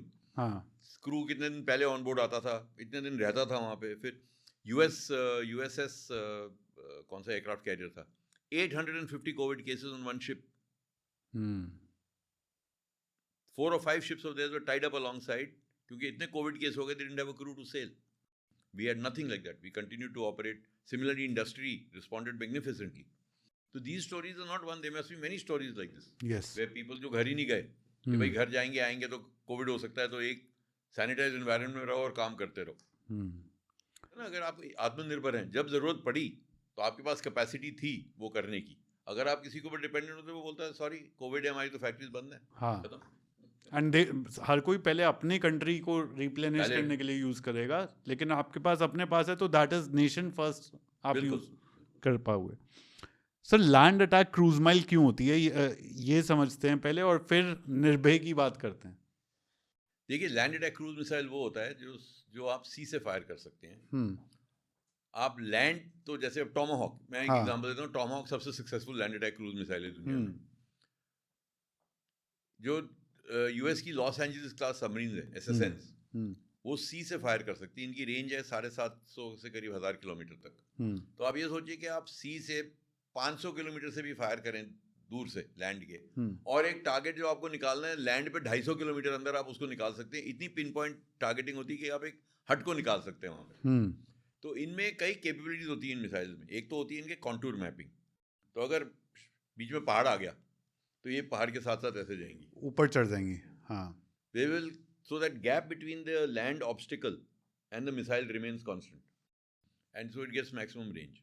So that is why वो कांस्टेंट रखना इसलिए भी जरूरी है कि रेडार में ना आप पकड़े रहो। So वही बोल रहा हूँ, उसकी जो फ्लाइट पैटर्न है वो लैंड को मैप करते हुए जाता है, और जो भी प्रोफाइल है वो उसी को वैसे ही मेंटेन होती है उसकी वजह से। तो लैंड अटैक क्रूज मिसाइल का फायदा है कि आप एक नया फ्रंट खोल सकते हैं सी की तरफ से दुश्मन के खिलाफ। अब आप इंडिया पाकिस्तान सिनारियो देखिए, हमें मालूम है कि राजस्थान में लड़ाई होगी, हमें मालूम है पंजाब में लड़ाई होगी, उनकी भी आर्मी वहाँ कॉन्सेंट्रेटेड है, हमारी भी आर्मी वहाँ कॉन्सेंट्रेटेड है। आप सी से लैंड अटैक मिसाइल फायर करना शुरू कर दीजिए कराची के ऊपर या किसी भी सरगोदा के ऊपर आप कर दीजिए अंदर, उसके लिए तो एक नया फ्रंट खुल गया। अब इसको कैसे काउंटर करें? यस, you know, so ये ऑपरेशन सिंदूर में इसके बारे में बहुत न्यूज भी आई थी, क्या हुआ था उस समय? So ऑप सिंदूर में we didn't open a front from the sea, but there was a threat to the best of my knowledge. देखिए नेवीज जब ऑपरेट करती है ना, नेवीज का ऑपरेट करने का सिस्टम आर्मी एयरफोर्स से फर्क है। नेवी जो होती है अपनी प्रेजेंस की वजह से एक ऐसा सिनारियो क्रिएट कर देती है कि वैसे ही उसको एक भी गोली फायर करने की जरूरत नहीं पड़ती है। हाँ। ये पहली बार सिंदूर में नहीं हुआ। जब 99 में कारगिल हुआ था और कारगिल के बाद पार्लियामेंट पे अटैक हुआ था, उसके बाद हमने एक ऑप पराक्रम किया था, आपको याद होगा, जहाँ पूरी इंडियन आर्म्ड फोर्सेस मोबिलाइज थी। और मोबिलाइज रही 8-9 महीने के लिए। कारगिल में भी, कारगिल की युद्ध जब हुआ तो नेवी ने एक भी गोली नहीं फायर की। देखिए नेवी जब इन्वॉल्व हो जाती है वॉर में तो एक एस्केलेटरी लैडर होता है लड़ाई को बढ़ाना। आपको ये डिसाइड करना है, अगर आप बड़ी शक्ति हैं, जैसे सिंदूर में हमने किया, हमने डिसाइड किया कि हमको कहाँ तक उसको एस्केलेट करना है। जब जिस दिन हमने सोचा कि बस जो हमारा लक्ष्य था वो मिल गया, हमने सीज फायर कर दिया। पर एक ऐसा थ्रेशोल्ड आता है, एक पॉइंट, जहाँ वो एस्केलेशन फिर आपके काबू में नहीं रहता है, क्योंकि फिर वो ऑल आउट वॉर हो जाता है। तो उस एस्केलेटरी लैडर को कंट्रोल करना, अगर आप युद्ध में गए हैं और आप ज़्यादा बड़ी शक्ति हैं तो आपके हाथ में होना चाहिए। आपको कहाँ तक ले जाना है युद्ध, आपका एंड स्टेट क्या है, इसको एंड स्टेट बोलते हैं। आपका डिजायर्ड एंड स्टेट क्या है, आप क्यों ये युद्ध कर रहे हैं। ऐसे तो करते रहिए आप, रशिया यूक्रेन 4 साल से कर रहे हैं, बिल्कुल, हमने 3 दिन में खत्म कर दिया और अपना लक्ष्य भी एस्टेब्लिश कर लिया कि हमको टेररिस्ट कैंप निकालने थे, बिना इसको एक फुल ब्लोन वॉर होने के पहले, वो हमने कर दिया। नेवी जब आ जाती है तो वो एस्केलेटरी लैडर बढ़ जाता है, क्योंकि navy will carry out a live attack. Karachi के ऊपर कर दिया, जैसे 71 में हमने किया था, कराची को तहस नहस कर दिया था। वो तहस नहस करना कोई आसान मुश्किल काम नहीं है हमारी नेवी के लिए।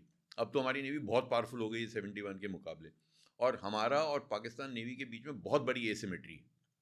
तो अगर हमारे 20 जहाज कराची के आसपास घूमते दिखे, एक तो वो नेवी हिचकिचाएगी बाहर आने में, आपको अटैक करने में, क्योंकि उसको मालूम है कि इतनी बड़ी फोर्स एक ऑलरेडी वेट कर रही है। 12 मील के बाद from the coast is open sea. If I am from your coast at 13 miles 13 nautical miles. 13 nautical miles, I am in open sea, you can not say कि तुम यहाँ क्या कर रहे हो। करेक्ट। मैं एक्सरसाइज कर रहा हूँ। बड़ी नेवी जो मैं आपको शुरू में बोला था, ब्लू वाटर नेवी क्या होती है। अब एक एयरक्राफ्ट कैरियर और 10 हमारे बड़े जहाज अगर कराची के पास आके एक्सरसाइज करना शुरू कर दें तो पूरी दुनिया ये देखती है।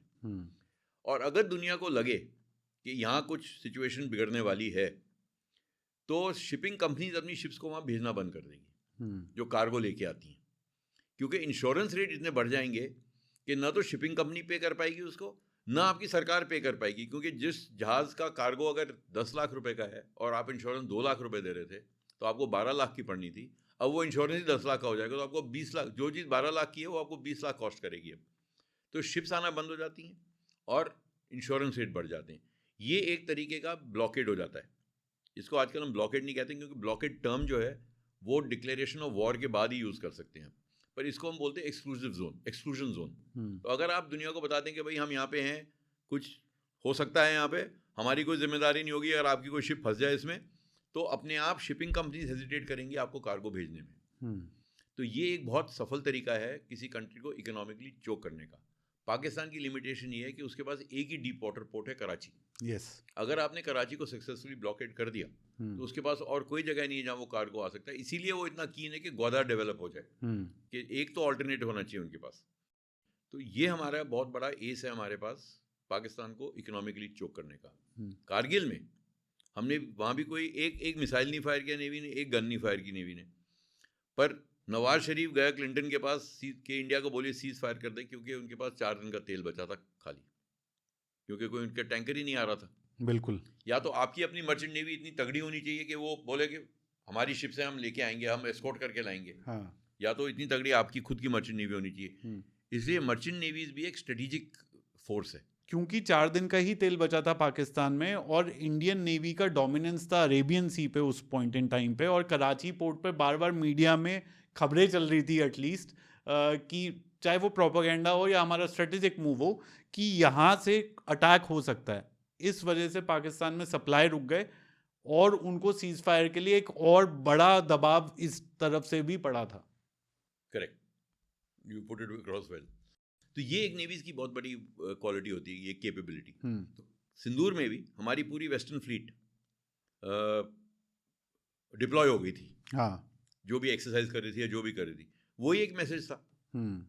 तो एक दिन एक खबर भी आई थी कि इंडियन नेवी ने कराची के ऊपर अटैक कर दिया है, और वो वीडियोस दिखाने लगी मीडिया चैनल वगैरह, पर एक्चुअली अटैक नहीं किया हमने, कोई अटैक सी से लॉन्च नहीं किया, काइनेटिक अटैक, मिसाइल या कुछ नहीं लॉन्च किया। बस हमारी प्रेजेंस ही काफ़ी थी वहाँ उनको बताने के लिए कि बस इंडियन नेवी आ गई, अब तो सी की तरफ से तो हम कुछ नहीं कर सकते, मतलब वो कुछ नहीं कर सकते। तो वही एक मैसेज, बहुत स्ट्रॉन्ग मैसेज था। पर main reason why navy does not gate involved is escalatory ladder, के आप कंट्रोल हमारे पास होना चाहिए एस्केलेशन कितना करना है। पाकिस्तान बोलता रहा मैं न्यूक्लियर कर दूंगा, ये कर दूंगा, वो कर दूंगा, पर लैडर तो हमारे हाथ में था ना, एस्केलेटरी कितना हमको ले जाना है।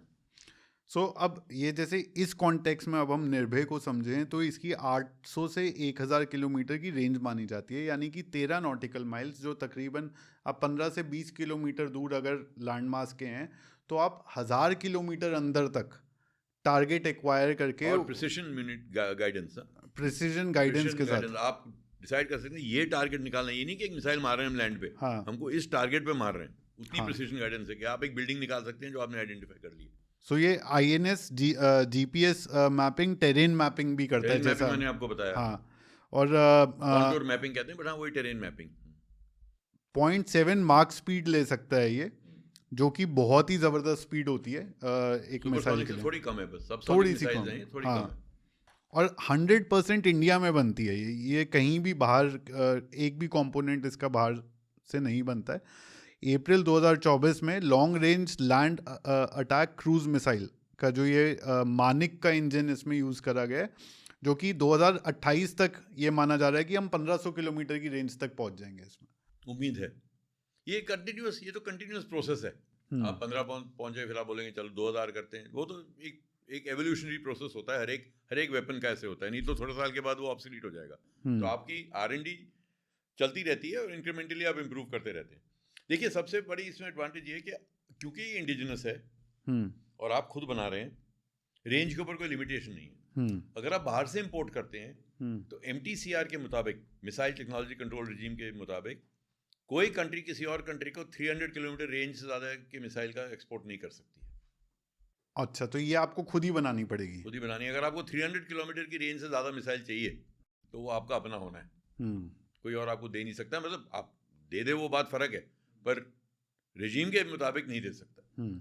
इसलिए जो हमारा क्लूब मिसाइल है, जो एक सबमरीन लॉन्च मिसाइल है, उसकी रेंज 300 किलोमीटर है। चाहे उनकी नेवी में वो ज़्यादा कर सके, पर आपको जो देगा वो उसकी रेंज 300 से ज़्यादा नहीं हो सकती। ये MTCR की लेट डाउन वो है। सो इसकी भी नरेटिव की जो है बहुत तगड़ी स्टोरी है एक, कि 2013 में जब हमने इसका टेस्ट एबॉर्ट करा, 2015 में दोबारा टेस्ट टर्मिनेट करना पड़ा क्योंकि गाइडेंस माल फंक्शन हो गया था। 2016 में जो है ये मिसाइल ने डिस्ट्रॉय करा, मिसाइल डिस्ट्रॉय हो गई मिड एयर डिविएशन में। सो ये 3 इसके बैक टू बैक फेलियर हुए थे। पॉलिटिशियंस ने सवाल उठाया कि 1000 करोड़ का एक फेल्ड मिसाइल बनता जा रहा है। ये 1000 करोड़ का खर्चा हो चुका था तब तक। डॉक्टर AK पाठक जो इसके चीफ साइंटिस्ट थे, 13 साल की लेगेसी जो थी उनकी, इसको बनाने में 13 साल लग गए थे। वो जब पार्लियामेंट्री हेयरिंग हुई 2017 में तो ही नियरली ब्रोक डाउन। एंड उनकी एक वुमेन साइंटिस्ट थी डॉक्टर प्रिया शर्मा, उन्होंने बोला कि सर टॉमहॉक को बनने में 10 साल लगे थे, कैलिबर को 15 साल लगे थे, हम 0 से बना रहे हैं, तो ये 13 साल पे फेलियर पे हम, ये एक नॉर्मल चीज़ है। अप्रैल 2024 में जब मानिक पावर्ड निर्भय टेस्ट सक्सीड करता है तो 50 मिनट तक लो ऑल्टीट्यूड पे एग्जैक्टली एज डिजाइंड ये मिसाइल क्रूज करती है। उस समय मीडिया का नरेटिव अचानक से चेंज होता है और वहाँ हेडलाइन छपती है कि India achieves what China took 30 years to build. So this was the leap that India took. देखिए, any R&D project, whether it is in defense, space, atomic energy, whichever field where high technology is involved, वहाँ failures होंगी। हाँ, we as a country have to learn to accept failure as one of the steps towards success। जो हमने चंद्रयान 2 से चंद्रयान 3 में भी देखा। देखिए, हमारे स्पेस प्रोग्राम में भी कई रिवर्सेस हुए हैं, पर सरकार ने हमेशा सपोर्ट किया हमारे स्पेस प्रोग्राम। बिल्कुल। और वो साइंटिस्ट को एनकरेज किया कि कोई बात नहीं, हो गया, होता है, आपको हम फंडिंग देंगे, आप आगे बढ़िए, आगे बढ़ो। ये बहुत ज़रूरी है। ऐसा कोई मेरे ख्याल से वेपन सिस्टम दुनिया में नहीं होगा, कितनी भी एडवांस कंट्री है, जो पहली बार आपने फायर किया और सब पैरामीटर्स फायर हो गए और सब बिल्कुल बढ़िया चल गया। बिल्कुल। रिवर्सेस होते हैं, फेलियर होते हैं, आप सीखते हैं उनसे, आप नेक्स्ट। हमारे यहाँ ना हमारा रिएक्शन बहुत क्विक होता है इन चीज़ों को, और मीडिया मौका ढूंढता है। कई बार वेस्टेड इंटरेस्ट होते हैं जो उस मीडिया को फीड करते हैं कि देखो 3 मिसाइल कर रही है, ये तो कर ही नहीं सकते हैं। फेलियर होंगे, अगर आप नई चीज़ कर रहे हैं किसी में भी फेलियर होंगे, आपको मेंटली प्रिपेयर्ड होना चाहिए। और मेरे ख्याल से गवर्नमेंट अंडरस्टैंड करती है इसको, इसीलिए कोई प्रोग्राम ऐसा नहीं हुआ है कि 1-2 फेलियर के बाद बोल दिया इसको अबैंडन कर दो। बोलते कोई नहीं, आप करते रहो, होएगा। अभी आप तेजस का देखिए, जो बड़ा अनफॉर्चुनेट क्रैश हुआ ये दुबई एयर शो दुबई में। आधे लोगों ने तो सीधा इंडियन एविएशन इंडस्ट्री और Tejas is useless and this and that कर दिया। पर जो सेन वॉइसेस थी, जो अक्लमंद लोग थे, प्रोफेशनल्स, एविएशन सेक्टर, डिफेंस, सब ने बोला ये बहुत सैड बात हुई, होनी नहीं चाहिए थी। पर इसका ये मतलब नहीं है कि हम रुक जाएंगे, इसका ये मतलब है हमको और इंस्पिरेशन मिलेगा कि क्यों हुआ, इसको सॉर्ट आउट करना है। तो program must go on. It is not that one aircraft is lost so everything is lost. हम ये गलती एक बार मारूत के साथ कर चुके हैं, अबैंडन करके। तो आई एग्री की ये, और दुनिया में कोई ऐसा एयरक्राफ्ट नहीं है जिसका फेलियर नहीं हुआ या क्रैश नहीं हुआ या कुछ नहीं हुआ। तो मेरे ख्याल से ये, जब तक ये क्लैरिटी है गवर्नमेंट में और इंडस्ट्री में और टेक्नोलॉजी लैब्स में, progress will continue. Media will say, people will say, there are always people who are criticizing every program. We've got to accept that and move on, I think. और मुझे लगता है थोड़ा audience भी इस तरह से, क्योंकि ये जनता का भी जो मत होता है, जो पब्लिक ओपिनियन होता है, वो भी पॉलिसी ड्राइव करता है। तो ये मैच्योरिटी हमें भी एज ऑडियंस आनी चाहिए कि ये होगा, ये होगा। हाई टेक्नोलॉजी में जाएंगे तो जरूर फेलियर्स होंगे।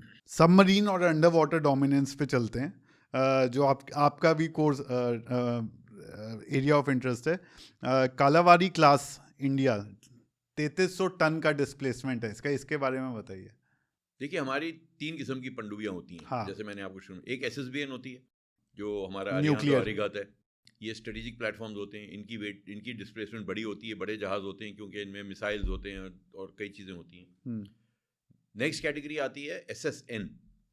SSN में प्रोपल्शन न्यूक्लियर होता है, रिएक्टर से चलती है, पर वेपन्स कन्वेंशनल होते हैं। ओके।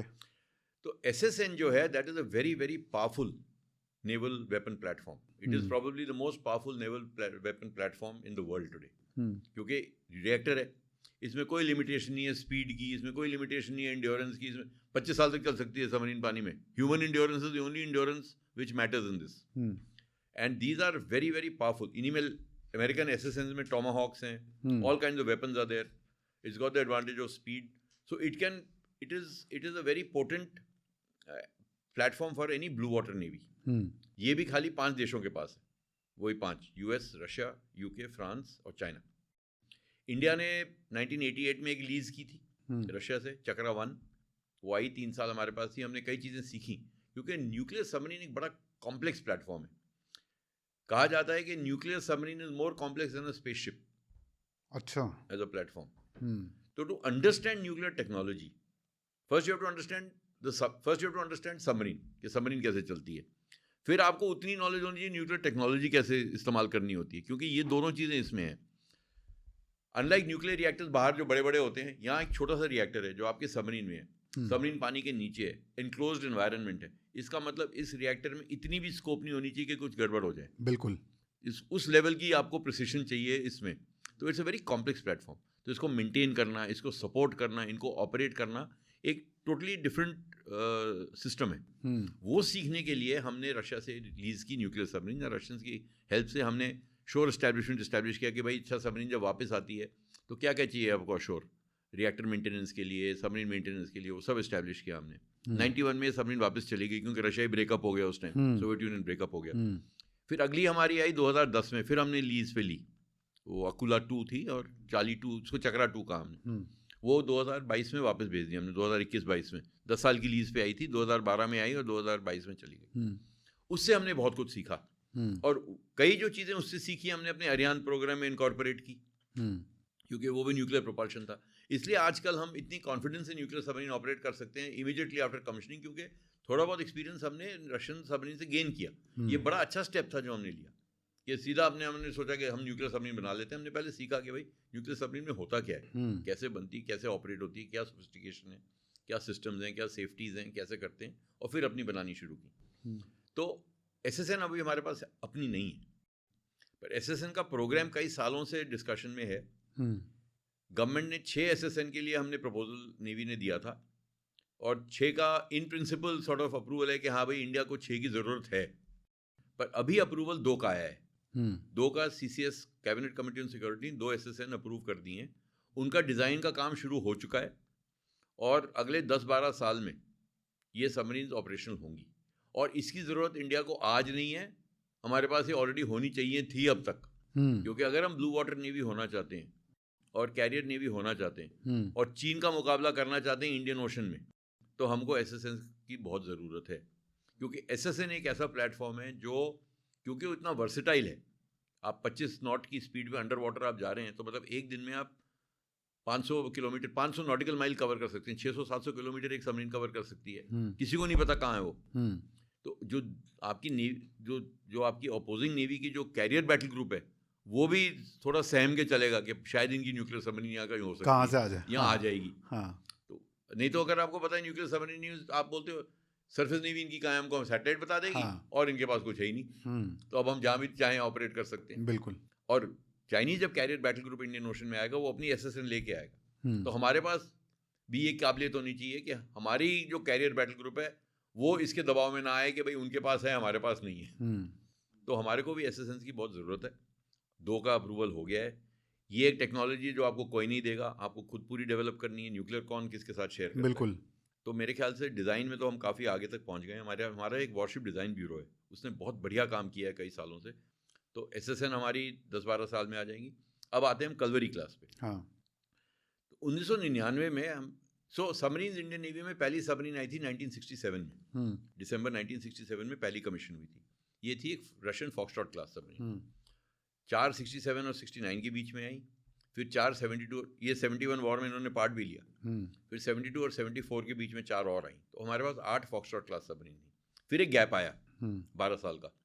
फिर हमने रशिया से किलो क्लास ली, सिंधु घोष क्लास. उसकी पहली सिंधु घोष क्लास की ट्रेनिंग मैंने रशिया में की. मैं उसका कमीशनिंग क्रू भी था. अच्छा. और फिर मैं 6ठी सबमरीन का फिर कमीशनिंग क्रू था. मैं कमीशनिंग. कौन सा साल था ये? कौन सा साल था? 85-86 40 साल हो गए। हाँ हाँ।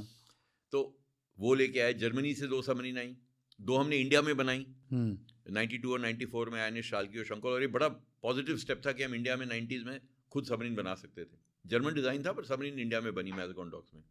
फिर पॉलिटिक्स, इंडियन पॉलिटिक्स ने अपना गेम खेला। रूमर्स आने लगे कि ब्राइब दिया है, राजीव गांधी को इसने ब्राइब दिया, वो सब ड्रामा हुआ। बोफोर्स गन ब्लैकलिस्ट हो गई, HW जो शिपयार्ड जिसने बनाया था वो ब्लैकलिस्ट हो गया, और ये सबमरीन प्रोग्राम रोक दिया गया। तो हमने इतना पैसा इन्वेस्ट किया एक कैपेबिलिटी डेवलप करने में, इस देश में लोग ट्रेन किए गए वेल्डिंग में, और सबमरीन की वेल्डिंग वगैरह बहुत प्रिसाइज होती है क्योंकि पानी के नीचे जाना होता है, प्रेशर इतना होता है। इतना सब किया और फिर बोल दिया कि 2 सबमरीन के बाद हम ये सबमरीन और नहीं बनानी हमने। तो क्या घाटा देश का हुआ, वो किसी पॉलिटिशियन के दिमाग में नहीं आया कि देश क्या लूज कर रहा है इसमें। आई थिंक हर कोई बहुत कंजर्वेटिव हो गया बोफोर्स के बाद कि अब इस पे जो है स्पेंडिंग। देखिए, मैं एक बात कहना चाहता हूँ, हमारी कई, हमने ये स्कैंडल आए हैं डिफेंस ब्राइबरी के, कि इसने उसको ब्राइब किया और इस कंपनी ने इसको ब्राइब किया। कंपनी तो आपने ब्लैकलिस्ट कर दी। एक आदमी इंडिया में बता दीजिए जो जेल में गया है ब्राइबरी लेने के लिए, कहाँ गया वो पैसा? उसने पैसा दिया है तो उसको तो ब्लैकलिस्ट कर दिया, पर इंडिया में किसने पैसा लिया नहीं, कोई जेल नहीं गया आज तक। तो फिर आपने क्यों इंडियन डिफेंस इंडस्ट्री को इतना लॉस हुआ इसकी वजह से कैपेबिलिटी में? क्योंकि आप अपना पॉलिटिक्स खेल रहे थे, डर्टी पॉलिटिक्स खेल रहे थे। ये बहुत सैड स्टेट था, बट हुआ। तो हमने वो कैपेबिलिटी लूज कर दी, और फिर कोई सबमरीन नहीं थी हमारे पास नई, और 80s में, ये 90s में आई, फिर हमारे पास कुछ नहीं था।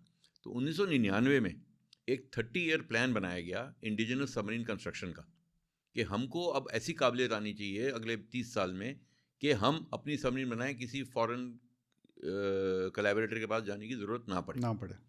वो 99 में, मैं भी उस टाइम नेवल हेडक्वार्टर्स में था, मैंने भी इसमें, मेरा भी थोड़ा कंट्रीब्यूशन था इस प्लान के बनने में। ये प्लान अप्रूव भी हो गया CCS से। तो इसका जो पहला तो इस प्लान में दो फेजेस थे। एक फेज था कि हम पहले एक प्रोडक्शन लाइन इस्टेब्लिश करेंगे सबमरीन बनाने की इंडिया में, जो हम एक फॉरेन कोलैबोरेटर के साथ कोलैबोरेट करेंगे और अपनी सबमरीन खुद बनाएंगे उसके बाद, पर उससे टेक्निकल असिस्टेंस लेंगे। उसी टाइम पे हम एक और सेकंड प्रोडक्शन लाइन इस्टेब्लिश करेंगे, वो भी एक फॉरेन कोलैबोरेटर के साथ करेंगे। तो हमारे पास 2 सबमरीन प्रोडक्शन लाइन होनी चाहिए, क्योंकि स्ट्रेटेजिक रिक्वायरमेंट के लिए, कि एक नहीं चल रही तो एक पे तो बन रही है कम से कम सबमरीन। और इसके साथ हम 12 सबमरीन बनाएंगे, 6 इस किस्म की, 6 इस किस्म की, अगले 12-15 साल में। और फिर इससे जो हम सीखेंगे, उसके बाद हम खुद, हमारे पास काबिलियत होगी अपनी सबमरीन डिज़ाइन करने की। उसके बाद इन 2 प्रोडक्शन लाइन पे हम अपनी सबमरीन बनाते रहेंगे। 2012 तक था कि 2012-14 तक ये 12 सबमरीन बन जाएंगी, और 2014 से लेकर 2030 तक हम अपनी 8-10 सबमरीन, 12 सबमरीन बना लेंगे। तो हमारे पास 18-20 सबमरीन हमेशा मॉडर्न होंगी, और वो फिर प्रोडक्शन लाइन पे बनती रहेंगी। जैसे पुरानी डीकमीशन होती रहेंगी, नई वाली कमीशन होती रहेंगी। बिल्कुल। पर प्लान एक होता है और एक्चुअल इम्प्लीमेंटेशन दूसरा होता है। हाँ। तो 2005 में हमने कलवरी क्लास के लिए 6 सबमरीन का फ्रांस के साथ कॉन्ट्रैक्ट साइन किया। ये वो सबमरीन है ये, पर इनमें भी बहुत डिले हुआ। जो सबमरीन 7 साल में बनी थी वो 12 साल में बनी। तो 2017 में पहली सबमरीन कमीशन हुई, INS कलवरी। इसकी ये 3000 टन, सब 3000 नहीं है, कम है एक्चुअली, 3000 से थोड़ी कम है। हाँ। 2300 टन के करीब है। और इसके बाद 5 और ऐसी बनी। तो अभी हमारे पास 6 कलवरी क्लास सबमरीन है। पर जो दूसरा प्रोग्राम था हमारा, वो था इसको P75 का नॉमेनक्लेचर दिया गया, कलवरी क्लास प्रोग्राम को, फ्रांस के साथ। और दूसरा प्रोग्राम था P75I। P75I का अभी तक कॉन्ट्रैक्ट साइन नहीं हुआ है, 2025 में है। वो चलता रहा, हाँ करेंगे, इधर करेंगे, 2 वहाँ बनाएंगे, 3 ऐसे करेंगे। ये डिस्कशंस चलते रहे, क्या टेक्नोलॉजी चाहिए, क्या टेक्नोलॉजी नहीं चाहिए, क्या हम खुद बना सकते हैं। ये this went on for almost 10-15 years. The discussion went on. Now we have reached a stage where perhaps, from what I read in the newspapers and the media, I think by next year we should at least have chosen who we are building the submarine with and how the program will go. Sir, ये आजकल जो under water drones और autonomous systems की बात हो रही है, इसका क्या इम्पोर्टेंस है? क्योंकि इंडिया में अभी एक रिसेंटली एक रेस्क्यू भी हुआ अंडमान के आसपास, using an unmanned drone by the Indian navy itself. So कितने ज़रूरी होते जा रहे हैं ये नेवल वॉर के लिए? देखिए, future of warfare, autonomous platforms and unmanned platforms are going to become more and more important. Slowly the man is going out of the loop. Technology is reaching that level. Yes. Underwater domain में आप अभी आज के पास underwater gliders हैं, underwater drones हैं. We call them autonomous underwater vehicles, AUVs. AUVs कई किस्म की होती हैं. There are XL AUVs, extra large. There are medium-sized AUVs. There are small AUVs. All with different roles and different functions depending on आप क्या करना चाहते हैं. बिल्कुल. There are small ROVs, remotely operated vehicles, जिनमें चार्ज होता है. अगर आपको एक माइन को एक्सप्लोर करना है, आप एक ROV फायर कर दीजिए, छोड़ दीजिए और उसको डायरेक्ट कर दीजिए. वो माइन को लगेगा, माइन एक्सप्लोर हो जाएगी, वो भी खत्म हो जाएगा. पर वहीं के वहीं वो एक्सप्लोजन खत्म हो जाएगा. तो कई चीज़ें हैं और कई रोल्स हैं इनके. एट द मोमेंट मेरे ख्याल से, जहाँ तक मेरा ख्याल है, ऐसा नहीं होगा कि वॉरफेयर पूरी अनमैन्ड हो जाएगी. टाइम लगेगा इसको होने में. अभी भी शिप्स बन रही हैं, एयरक्राफ्ट कैरियर्स बन रहे हैं, सबमरीन बन रही है. अगर ऐसा ही होता कि 5-7 साल में सब अनमैन्ड होने वाला होता तो ये नेवीज क्यों इतना पैसा खर्च कर रही होती इन प्लेटफॉर्म्स के ऊपर. बिल्कुल. पर ये बड़े effective what we call force multipliers होंगे कि जो हमारे मैन्ड प्लेटफॉर्म्स हैं उनकी काबिलियत कई गुना बढ़ेगी ऐसे अनमैन्ड प्लेटफॉर्म्स के साथ, क्योंकि इनकी काबिलियत अपनी है. मैं देख रहा था सर, जो इवन इन ऑपरेशन सिंदूर ऐसे हमारे पास अनमैन्ड ड्रोन्स थे जिनका हीट सिग्नेचर बिल्कुल राफेल को कॉपी करता था. आप बहुत फ्लेक्सिबिलिटी आ जाती है इससे, बहुत, क्योंकि आप कई कुछ चीजें कर सकते हैं इनके साथ, डिकॉयज और उन सब में. तो ऑन सरफेस तो कर ही सकते हैं. मैं तो अंडर वाटर भी बता रहा हूँ कितना वर्सेटाइल प्लेटफॉर्म है ये. इतने सारे. अब आप देखिए, आपको चोक पॉइंट के ऊपर आपको रोकना है कि भाई कोई एनिमी शिप्स आ रही है, उनको मॉनिटर करना है आपको. मलक्का स्ट्रेट से कौन सी एनिमी शिप आ रही है. 2 तरीके हैं मॉनिटर करने के. या तो आप एक सबमरीन वहाँ पोजीशन कीजिए जो हर एक शिप को बताया आपको कि भाई ये एनिमी आई है, चाइनीज़ आई है, पाकिस्तानी आई है, जो भी है. इसका मतलब ये सबमरीन अब आपको अवेलेबल नहीं है कहीं लड़ाई लड़ने के लिए, क्योंकि इसको तो आपने पेट्रोल पे डाल दिया. आप एक एक्सेल AUV बनाइए जिसकी इंड्योरेंस 45 दिन है, cost 1/100 of a submarine probably, no man power required. उसको वहाँ लगा दीजिए आप. बिल्कुल. Doing exactly the same thing which a submarine is doing. बिल्कुल. And the submarine can then be used for whatever it is to be used for. Yes. You know, so these are the kind of many applications underwater, many applications above water. अब आप देखिए, लोग कहते हैं कि aircraft carrier जो है वो ऑब्सोलीट हो गया है, कि ये तो भाई एक टारगेट है. आप ये सोचिए, अगर आप एयरक्राफ्ट कैरियर को, आप गलती हम ये कर रहे हैं कि एयरक्राफ्ट कैरियर को हम World War II वाली टेम्पलेट में लगा के बोल रहे हैं कि अब तो इसका कोई फायदा नहीं है क्योंकि अब तो सैटेलाइट्स आ गई, ये आ गया, वो गया. पर आप एयरक्राफ्ट कैरियर को आप एक ड्रोन का कमांड एंड कंट्रोल प्लेटफॉर्म बना दीजिए. तो मतलब आप अपने देश से 3000 मील पे आप एयरक्राफ्ट कैरियर ऑपरेट कर रहे हैं इंडियन ओशन के बीच में, और एयरक्राफ्ट कैरियर का ड्रोन कवरेज 1000 माइल्स है. तो आपने तो पूरे इंडियन ओशन को कवर कर लिया था. बिल्कुल. बिल्कुल. जिसको हम कहते हैं मैरिटाइम डोमेन अवेयरनेस, जो बहुत ज़रूरी होती जा रही है. क्योंकि आजकल नेवीज खाली लड़ाई क्या नहीं सोच रही है. लड़ाई तो एक रोल है. जो नॉन ट्रेडिशनल थ्रेट है, piracy, maritime terrorism, gun running, narcotic smuggling, illegal fishing, ये इतनी हो रही है अब कि इसको रोकना है. और आपका जो ट्रेड है, आजकल सबसे इम्पोर्टेंट चीज़ ट्रेड है. यस. हर एक कंट्री चाहती है कि उसके ट्रेड को कोई डिस्टर्बेंस ना हो. और इंडियन ओशन इतना बिजी ओशन हो गया है, इतना इंपॉर्टेंट हो गया है कि न सिर्फ इंडियन ओशन की कंट्रीज़ को, सारी दुनिया को की नज़र इंडियन ओशन की, भाई हमारा ट्रेड जो यहाँ से जाता है चाइना को, और चाइना तो वर्ल्ड का मैन्युफैक्चरर है, तो आप सोच लीजिए यूरोप और चाइना के बीच में कितना ट्रेड है. हर एक चीज़ आप यूरोप में खरीदते मेड इन चाइना होती है. तो वो ट्रेड को कोई खतरा ना हो, इंडियन ओशन में कौन देखेगा उसको? इंडिया देखेगी ना. इंडिया सबसे बड़ी पावर है यहाँ पे. तो India has to have the capability to not only secure its own maritime interest but global maritime interest. तो सर, ये जो पूरा इंटीग्रेटेड सिस्टम आपने आज समझाया इंडियन नेवी के बारे में, इसको एक लाइव इन एक्शन हमने 1971 बांग्लादेश वॉर में बहुत ज़बरदस्त तरीके से देखा था. उसकी स्टोरी शॉर्ट में आप कैसे समराइज करेंगे इन हाइंडसाइट? अच्छा, देखिए ऐसा सर, ये तो बड़ी नेवी, किसी आप नेवी वाले को बोलो बड़े शौक से सुनाता है स्टोरी. 65 वॉर में नेवी का बिल्कुल इस्तेमाल नहीं हुआ था, क्योंकि वही रीज़न था. प्राइम मिनिस्टर ने कहा कि मैं वॉर को एक लेवल से ज़्यादा एस्केलेट नहीं करना चाहता. तो बोला कि नेवी आप डिफेंसिव रोल में रहिए, आपके अटैक के जब होगा तो हम आपको बताएंगे. और नेवी को बहुत बुरा लगा था कि हम भी तो एक फौज हैं, हमारा इस्तेमाल ही नहीं किया गया, इतनी बड़ी लड़ाई हो गई. तो 71 में जब लगा कि भाई वॉर होने वाली है, तो एडमिरल नंदा जो हमारे चीफ थे, उन्होंने नेवी को बोला कि हमको दिखाना है इस बार कि नेवी भी काउंट करती है. तो जिस तरीके से हमने नेवी ने हमला किया है पाकिस्तान के ऊपर 71 में, वो कभी लड़ाई इन वॉरफेयर के एनल्स में ऐसा बोल्ड अटैक नहीं हुआ है. तो दोनों वेस्ट कोस्ट पे भी और ईस्ट कोस्ट पे भी, मेरे ख्याल से उस समय तक ग्लोबली ऐसा कोई अटैक हुआ नहीं करा था किसी नेवी ने. तो वेस्ट कोस्ट पे हमारे पास तभी रशिया से नई मिसाइल बोट्स आई थी, ओसा क्लास, छोटी छोटी बोट्स थी, इतनी इंड्योरेंस भी नहीं थे कि इनके कराची तक पहुंच जाए. हमने इनको पोजीशन किया पहले 2 बोट्स को ओखा में, पाकिस्तान के पास, और 2 बोट्स बॉम्बे से चली. इनको 4 शिप्स के साथ सपोर्ट किया गया. 3 पेटिया क्लास थी और एक और शिप थी. 4 शिप्स या 3 शिप्स जो कमांड कंट्रोल, रडार वगैरह सब कवरेज इनको दे रही थी। ये 3 तारीख की रात तक पोजीशन में थे। 3 तारीख की रात को इनको फुल स्पीड पे भेजा गया आगे। 3 दिसंबर मिसाइल बोट्स को टो करके ले गए एक पॉइंट तक, और वहाँ उनको फिर टो नहीं किया। तो जब ये 60-70 माइल से कराची के उन मिसाइल्स उस टाइम के मिसाइल्स की रेंज ही 40-50 माइल होती थी, जो स्टिक्स मिसाइल था, P-15 बोलते हैं उसको। जब उस मिसाइल रेंज में आए तो इन मिसाइल बोट्स ने साइमल्टेनियस अटैक्स किए 4-5 टारगेट्स के ऊपर। पाकिस्तान ये बिलीव ही नहीं कर सकता था कि मिसाइल अटैक हो सकता है। वो सोचता रहा कि एयरक्राफ्ट अटैक हुआ है। हाँ। और उनकी एंटी एयरक्राफ्ट गन्स फायर होनी शुरू हो गई बिना जहाज दिखे कि ये तो खाली एयरक्राफ्ट अटैक हो सकता है। कोई मिसाइल बोट का तो उनके दिमाग में भी नहीं आया था कि मिसाइल बोट यहाँ के हमारे ऊपर अटैक कर सकती हैं। और उन 4 मिसाइल बोट्स ने एक रात में कराची के जो टैंक्स थे उनको आग लगा दी, जो आग 7 दिन तक चली। 7 दिन तक उसकी फ्लेम्स दिख रही थी कराची के जो ऑयल टैंक्स थे। पाकिस्तान के एक डिस्ट्रॉयर को सिंक किया, पाकिस्तान की एक माइन स्वीपर को सिंक किया, एक साउथ नॉर्थ कोरिया से शिप आ रही थी जो पाकिस्तान के लिए आर्मामेंट और एमिनेशन ला रही थी, उसको सिंक किया। तो एक रात में ये 4 तहस-नहस करके और चुपचाप वापस आ गए। ये था ऑपरेशन ट्राइडेंट, जिसको आज हम नेवी डे मानते हैं। 4 दिसंबर नेवी डे माना जाता है। उसके 3-4 बाद एक और ऐसा ऑपरेशन माउंट हुआ, उसको ऑपरेशन पाइथन कहा गया। पाकिस्तान इतना डर गया कि उसने ऑर्डर दिया अपनी नेवी को कि आपकी हमारी शिप्स हार्बर से बाहर नहीं जानी चाहिए। तो वेस्ट, जहाँ तक अरेबियन सी था, पूरा कंट्रोल हमारे ऊपर था ना। पाकिस्तान की नेवी नहीं बाहर आ रही थी। बस एक वो खुखरी का अटैक हुआ, वो वॉर में होता है, शिप्स कैन सिंक।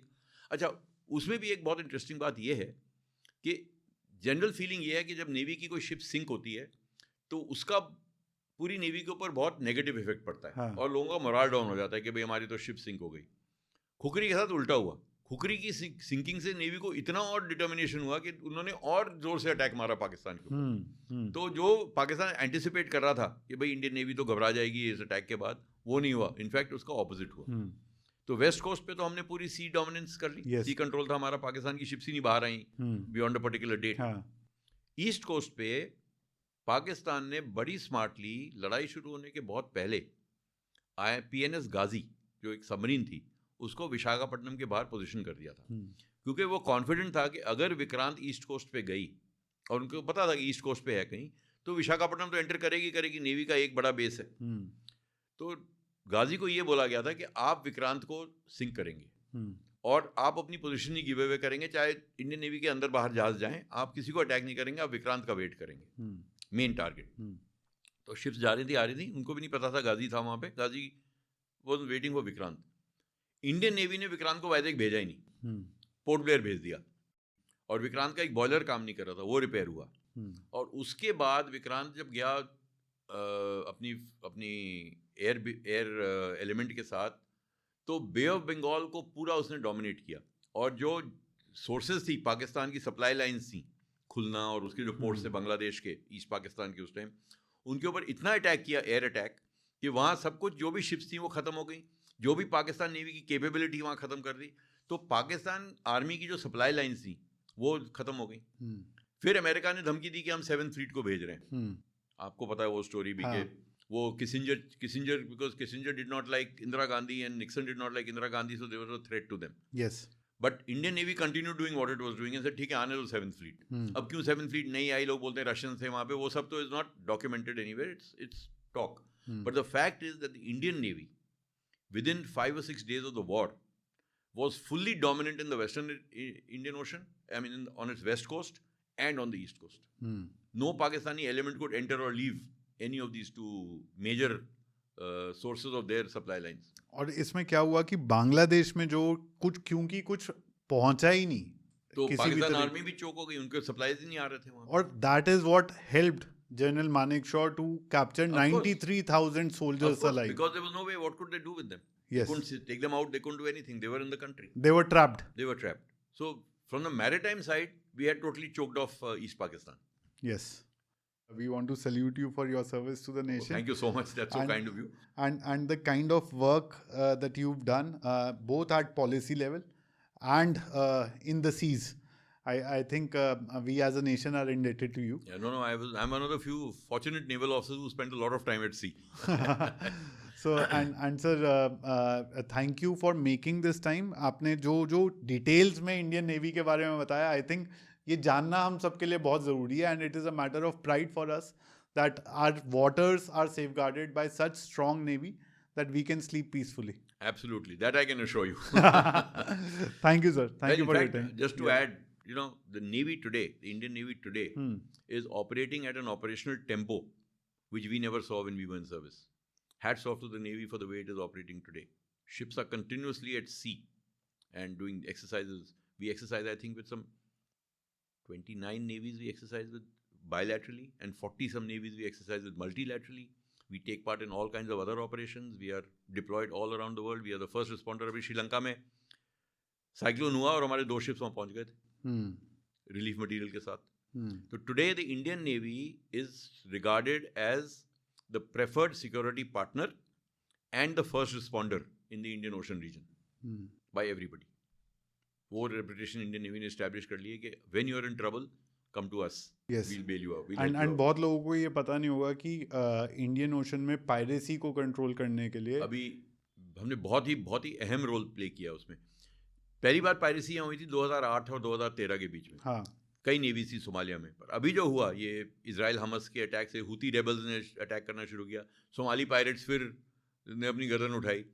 तो जितनी शिपिंग रेड सी से आ रही थी और बाबेल मंदेब में जो पायरेट्स अटैक कर रहे थे उनको सिंगल हैंडेडली इंडियन नेवी ने सप्रेस किया.